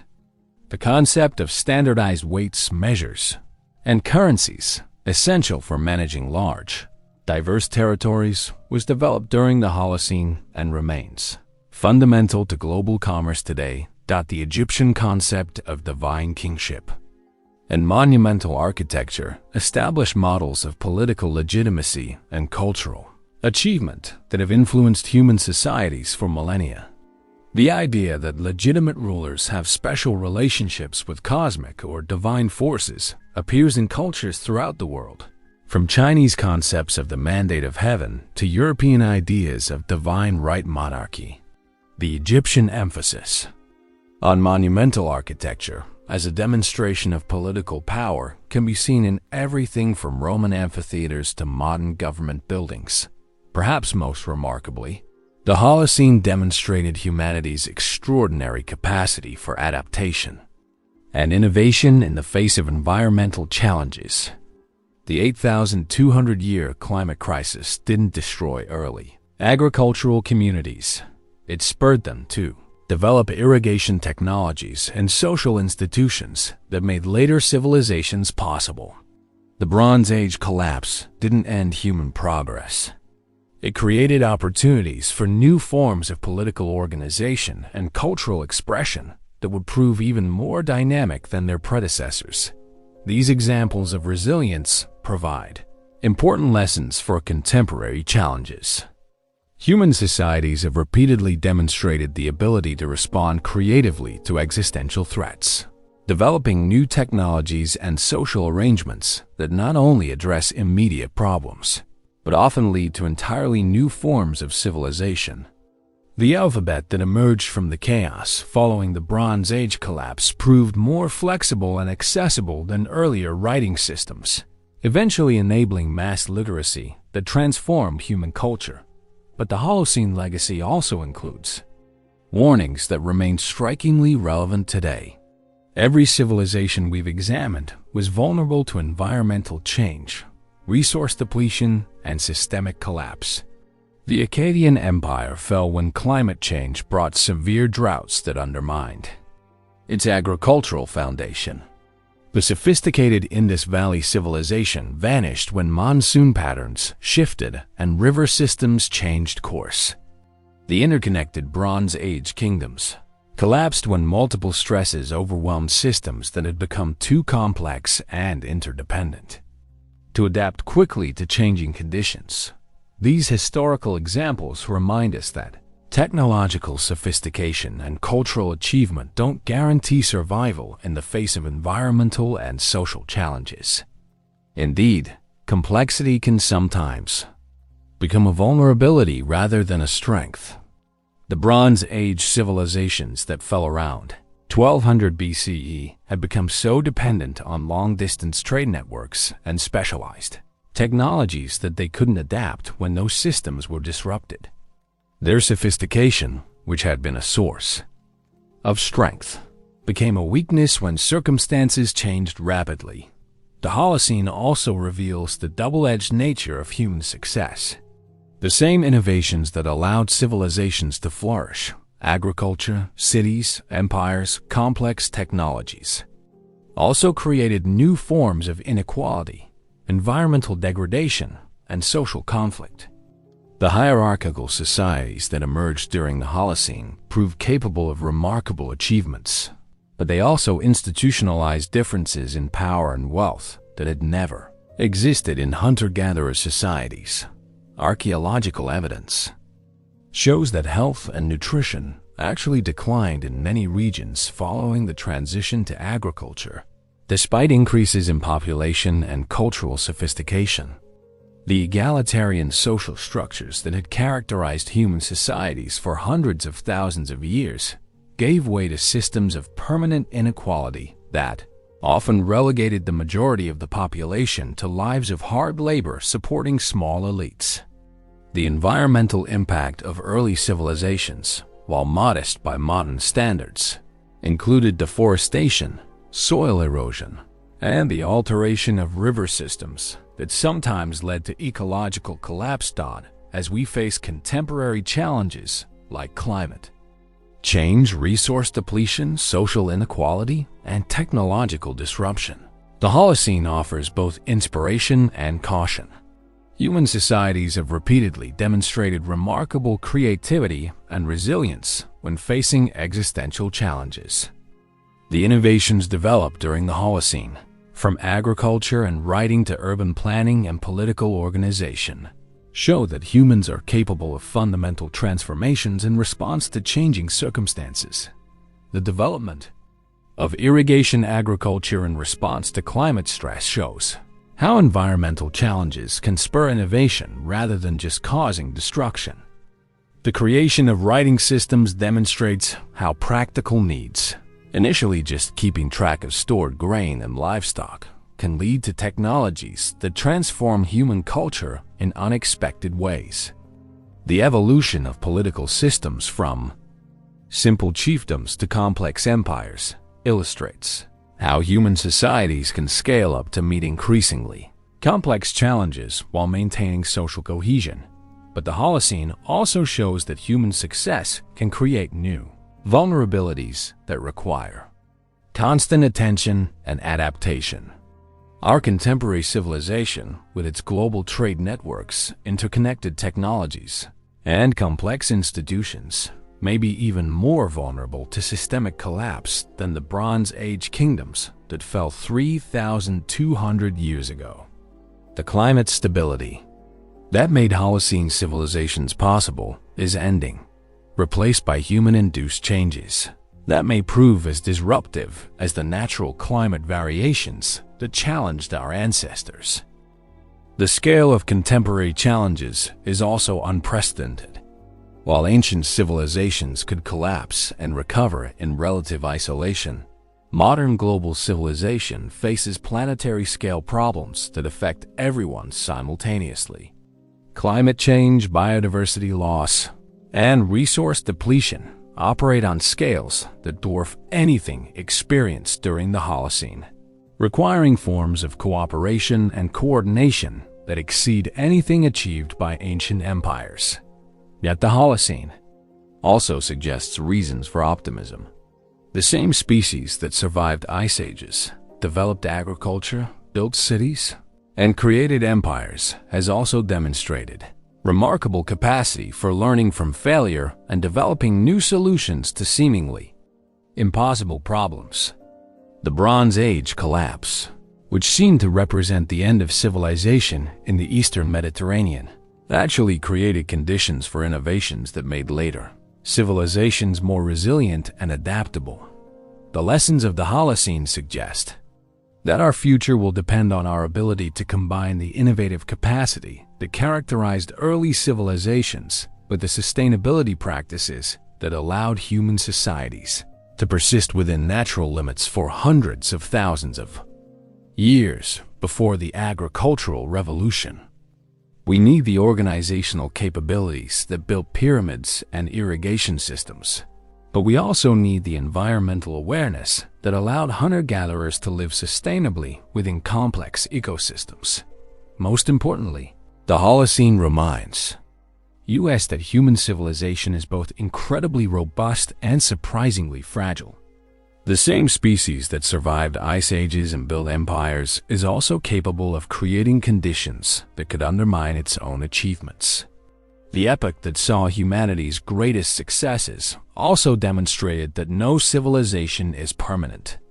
No achievement is guaranteed to endure, and no level of sophistication provides immunity from environmental and social challenges as we move forward into an uncertain future. The Holocene provides both a roadmap and a warning. It shows us what humans are capable of achieving when we work together to solve complex problems and adapt to changing conditions. The agricultural revolution, the development of cities, the creation of writing systems, and the formation of large-scale political organizations all demonstrate human capacity for transformation and innovation. But it also reminds us that our greatest achievements remain dependent on the same environmental stability and social cooperation that made civilization possible in the first place. The climate stability that characterized the Holocene created the conditions for agriculture, which created the surplus that supported cities, which created the specialization that enabled technological and cultural innovation. As that stability ends, we face the challenge of maintaining and developing civilization under conditions that may be more volatile than anything experienced since the agricultural revolution began. The epoch that began with melting glaciers and scattered hunter-gatherer bands created the foundation for everything we consider modern civilization: cities, governments, writing, complex technologies, and global trade networks. How we build on that foundation, whether we learn from both the successes and failures of the past 11,700 years, will determine whether the next chapter of human history will be as remarkable and transformative as the one we've just completed. The legacy of the Holocene is not just the civilizations our ancestors built, but the responsibility they've passed to us to build civilizations worthy of the future. Chapter 12. Iron and Alphabet. Picture a Phoenician merchant ship cutting through the azure waters of the Mediterranean in 800 BCE, 3 centuries after the Bronze Age collapse had shattered the ancient world. The vessel's hold contains treasures that would have been unimaginable to the Bronze Age kings. Iron tools sharper and strong than the finest bronze. Pottery inscribed with simple symbols that any literate person could read, and most revolutionary of all, the knowledge of an alphabet so elegant that it would eventually replace every other writing system in the Western world. This scene represents one of history's most remarkable recoveries. The collapse that had destroyed the Hittite Empire, devastated Mycenae in Greece, and sent waves of refugees across the eastern Mediterranean hadn't ended human civilization. It had transformed it. From the ashes of the Bronze Age world emerged innovations that would prove more durable and influential than anything that had come before. The centuries following the Bronze Age collapse, roughly 1200 to 800 BCE, are often called the Dark Ages of the ancient world, but this label obscures one of the most creative periods in human history. While the great palaces lay in ruins and the complex administrative systems of the Bronze Age had disappeared, human communities across the region were experimenting with new technologies, new forms of social organization, and new ways of preserving and transmitting knowledge. The most revolutionary innovation was ironworking, a technology that would fundamentally alter human society in ways that bronze never could. Unlike bronze, which required tin that had to be imported from distant lands, iron ore was abundant throughout much of Europe, Asia, and Africa. A community that mastered ironworking could arm itself, equip its farmers, and supply its craftsmen without depending on long-distance trade networks that might be disrupted by war or political chaos. The transition to iron wasn't immediate or uniform. Early iron tools were often inferior to well-made bronze implements because ironworking required different techniques and higher temperatures than bronze casting. But iron had advantages that became apparent once smiths mastered the technology. Iron tools could be sharpened to finer edges and held those edges longer than bronze. Iron weapons were less likely to bend in combat, and when they did break, they could often be repaired rather than completely recast. More importantly, ironworking democratized access to metal tools and weapons. A village blacksmith could produce iron tools using local ore and relatively simple equipment, while bronze production required access to rare tin and sophisticated casting techniques. This accessibility meant that iron tools spread rapidly throughout society, improving agricultural productivity, enabling more effective forest clearing, and providing better weapons for defense. Archaeological evidence shows that ironworking spread across the post-collapse world with remarkable speed. Sites in Anatolia show iron tools becoming common around 1200 BCE, just as the Hittite Empire was collapsing. By 1000 BCE, ironworking had reached Greece, where it enabled the recovery of communities devastated by the Mycenaean collapse. The post-step technology spread south to the Levant and Egypt, west across the Mediterranean, and east into Central Asia and India. The spread of ironworking coincided with another revolutionary innovation, the alphabet. While the collapse had destroyed the complex writing systems of the Bronze Age, Linear B disappeared so completely that it wasn't deciphered until the 1950s. New, simpler forms of writing emerged to meet the needs of a changing world.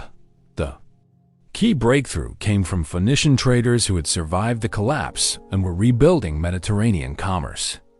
These maritime merchants needed a writing system that was simple enough to be learned quickly, flexible enough to record different languages, and portable enough to be used on ships and in foreign ports.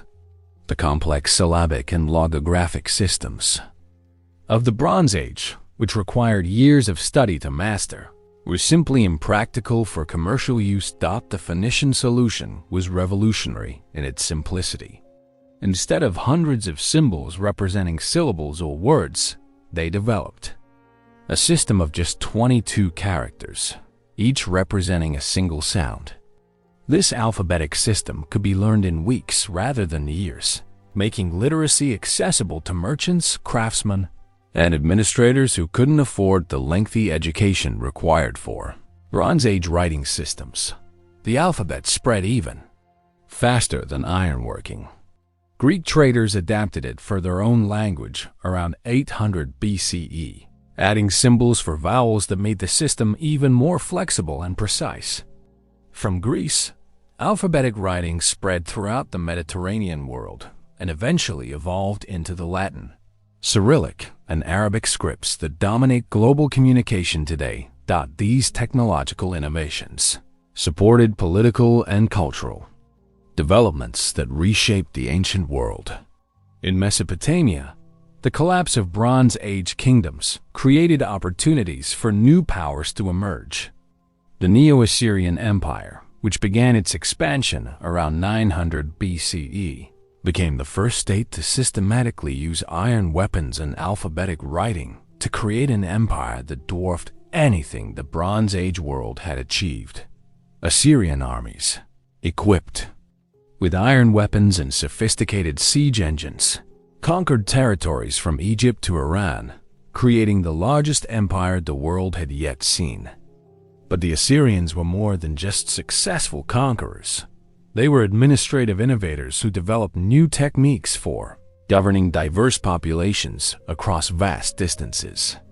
They used alphabetic scripts to communicate with subject peoples, built roads and communication systems that enabled rapid message transmission, and developed deportation policies that prevented local rebellions while spreading Assyrian culture throughout their territories. The Assyrian Empire also pioneered techniques of cultural integration that would influence later empires. rather than simply imposing their own culture on conquered peoples. They selectively adopted useful innovations from subject populations while promoting a common imperial identity. Assyrian palaces featured art and architectural elements from across their empire. Assyrian armies incorporated military techniques learned from different peoples, and Assyrian administrators used whatever local systems proved effective for tax collection and governance. Meanwhile, in the Greek world, the collapse of Mycenaean civilization had created conditions for entirely new forms of political organization. Without the centralized palace systems that had characterized the Bronze Age, Greek communities developed city-states, palais, that emphasized citizen participation rather than royal authority. These city-states became laboratories for political experimentation that would produce democracy, philosophy, and new forms of cultural expression. The Greek city-states also pioneered colonization as a solution to population pressure and resource scarcity. Beginning around 750 BCE, Greek communities established colonies throughout the Mediterranean and Black Sea regions, spreading Greek culture while adapting to local conditions. These colonies weren't just trading posts but permanent settlements that created networks of cultural and commercial exchange spanning 3 continents. Greek colonization was made possible by improvements in shipbuilding and navigation that reflected the technological innovations of the post-collapse period. Iron tools enabled more precise woodworking, creating stronger and more seaworthy vessels. Alphabetic writing allowed navigation instructions and commercial records to be preserved and transmitted more effectively. Most importantly, the collapse of Bronze Age trade monopolies created opportunities for new commercial networks based on different principles. In the Levant, the collapse created conditions for the emergence of distinctive Hebrew kingdoms that would have profound influence on world religion and culture. The kingdoms of Israel and Judah developed during this period, creating religious and literary traditions that would eventually become Judaism, Christianity, and Islam. The Hebrew Bible, much of which was composed or compiled during the centuries following the Bronze Age collapse, represents one of the most sophisticated literary achievements of the ancient world. Hebrew religious innovations reflected the changed conditions of the post-collapse world, rather than the elaborate temple complexes and royal cults that had characterized Bronze Age religion. Hebrew faith emphasized moral behavior, social justice, and direct relationship with the divine that didn't require massive institutional structures. These religious innovations would prove remarkably influential, providing spiritual and ethical frameworks that could survive political upheavals and cultural changes. The period also saw remarkable developments in art, literature, and intellectual culture. Homer's epics, composed during this period, preserved memories of the Bronze Age world while reflecting the values and concerns of post-collapse Greek society. Phoenician artistic styles, influenced by contact with diverse cultures through trade, created new synthetic traditions that spread throughout the Mediterranean. Hebrew poetry and prophecy developed sophisticated literary techniques that influenced later religious and secular writing. By 800 BCE, the innovations of the post-collapse period had created foundations for what would become classical civilization. Ironworking had democratized access to metal tools and weapons, making communities more self-sufficient and militarily capable. Alphabetic writing had made literacy accessible to much larger populations, enabling new forms of record-keeping, literature, and cultural transmission. New political systems, from Assyrian imperial administration to Greek city-states, had developed more flexible and resilient forms of governance. Perhaps most importantly, the experience of collapse and recovery had taught human societies valuable lessons about resilience and adaptation. The civilizations that emerged from the post-collapse period were generally less centralized and more flexible than their Bronze Age predecessors. making them better able to survive political upheavals and environmental challenges. The Dark Ages had ended not with the restoration of Bronze Age civilization, but with the creation of something entirely new, an interconnected world of iron-using, alphabet-writing communities that could maintain cultural continuity while adapting to changing circumstances. The second dawn of civilization had begun, and it would prove even more brilliant and enduring than the first dot. We began this extraordinary journey standing beside ancient rivers, watching the first farmers plant seeds that would grow into civilizations. Now, having traced the complete arc of the Holocene epic across 13 chapters and nearly 12,000 years of human history, we can see the remarkable transformation that those early innovations unleashed upon the world. From the melting of the great ice sheets to the rise of classical empires that span continents, the Holocene represents the most rapid and profound transformation in the history of life on Earth. In just 11,700 years, a geological instant, our species evolved from scattered bands of hunter-gatherers into the architects of cities, the creators of writing systems, the builders of global trade networks, and the founders of philosophical and religious traditions that continue to shape human thought today. The story we've traced reveals both the extraordinary power of human innovation and the fundamental interconnectedness of all human achievement. The agricultural revolution that began in the Fertile Crescent didn't happen in isolation. It was part of a global process of experimentation that saw humans independently develop farming in China, Mexico, Peru, and Papua New Guinea. The cities that emerged from agricultural surplus weren't just larger settlements. They became laboratories for innovation where specialists could collaborate, compete, and create technologies that transformed human capabilities. The great civilizations of the Holocene, from the pyramid builders of Egypt to the urban planners of the Indus Valley, from the bronze masters of China to the imperial administrators of Persia, each contributed essential innovations to humanity's collective toolkit. Egyptian medicine and mathematics, Mesopotamian law and literature, Chinese technology and philosophy, Greek science and democracy, Roman engineering and administration. All these achievements built upon earlier foundations while creating platforms for future development. Perhaps most remarkably, we've seen how civilizations responded to crisis with creativity rather than collapse. The 8,200-year climate event didn't destroy early agricultural communities. It spurred the development of irrigation systems and social institutions that made later achievements possible. The Bronze Age collapse didn't end human progress. It created conditions for innovations, like ironworking and alphabetic writing, that proved more durable and democratic than their Bronze Age predecessors. These patterns of resilience and adaptation offer profound lessons for our contemporary world. As we face our own challenges, climate change, social inequality, technological disruption, and global interconnection that creates new vulnerabilities, the Holocene provides both inspiration and guidance. Human societies have repeatedly demonstrated remarkable capacity for innovation and adaptation when facing existential challenges. But the Holocene also reminds us that progress is neither automatic nor permanent. Every civilization we've examined faced the constant challenge of maintaining social cohesion while managing environmental pressures and technological changes. The most successful societies were those that can balance innovation with sustainability, growth with stability, and individual achievement with collective welfare.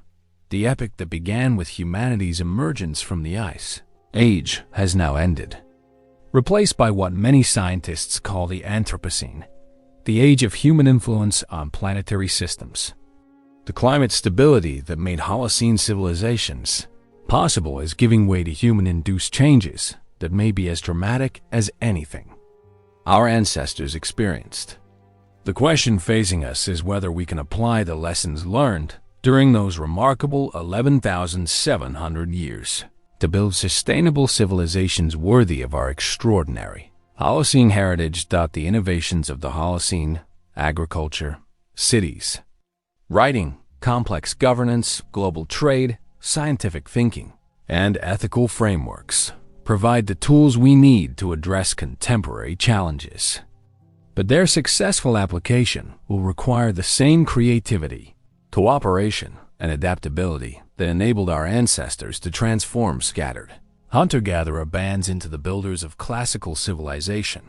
The ice has retreated, the seeds have been planted, the cities have been built, the empires have risen and fallen, the alphabet has been invented, the trade routes have connected the world, the philosophical traditions have been established. Now, equipped with the full inheritance of Holocene innovation and wisdom, it's our turn to write the next chapter in the extraordinary story of human civilization. The harvest of 11,700 years of human achievement awaits our stewardship. How we tend that harvest will determine whether the legacy of the Holocene will flourish in the centuries ahead, or become merely another chapter in the long history of civilizations that rose brilliantly, achieved greatly, and then faded into a sea. Memory. The future, as always, remains unwritten, but the Holocene has given us everything we need to write it well.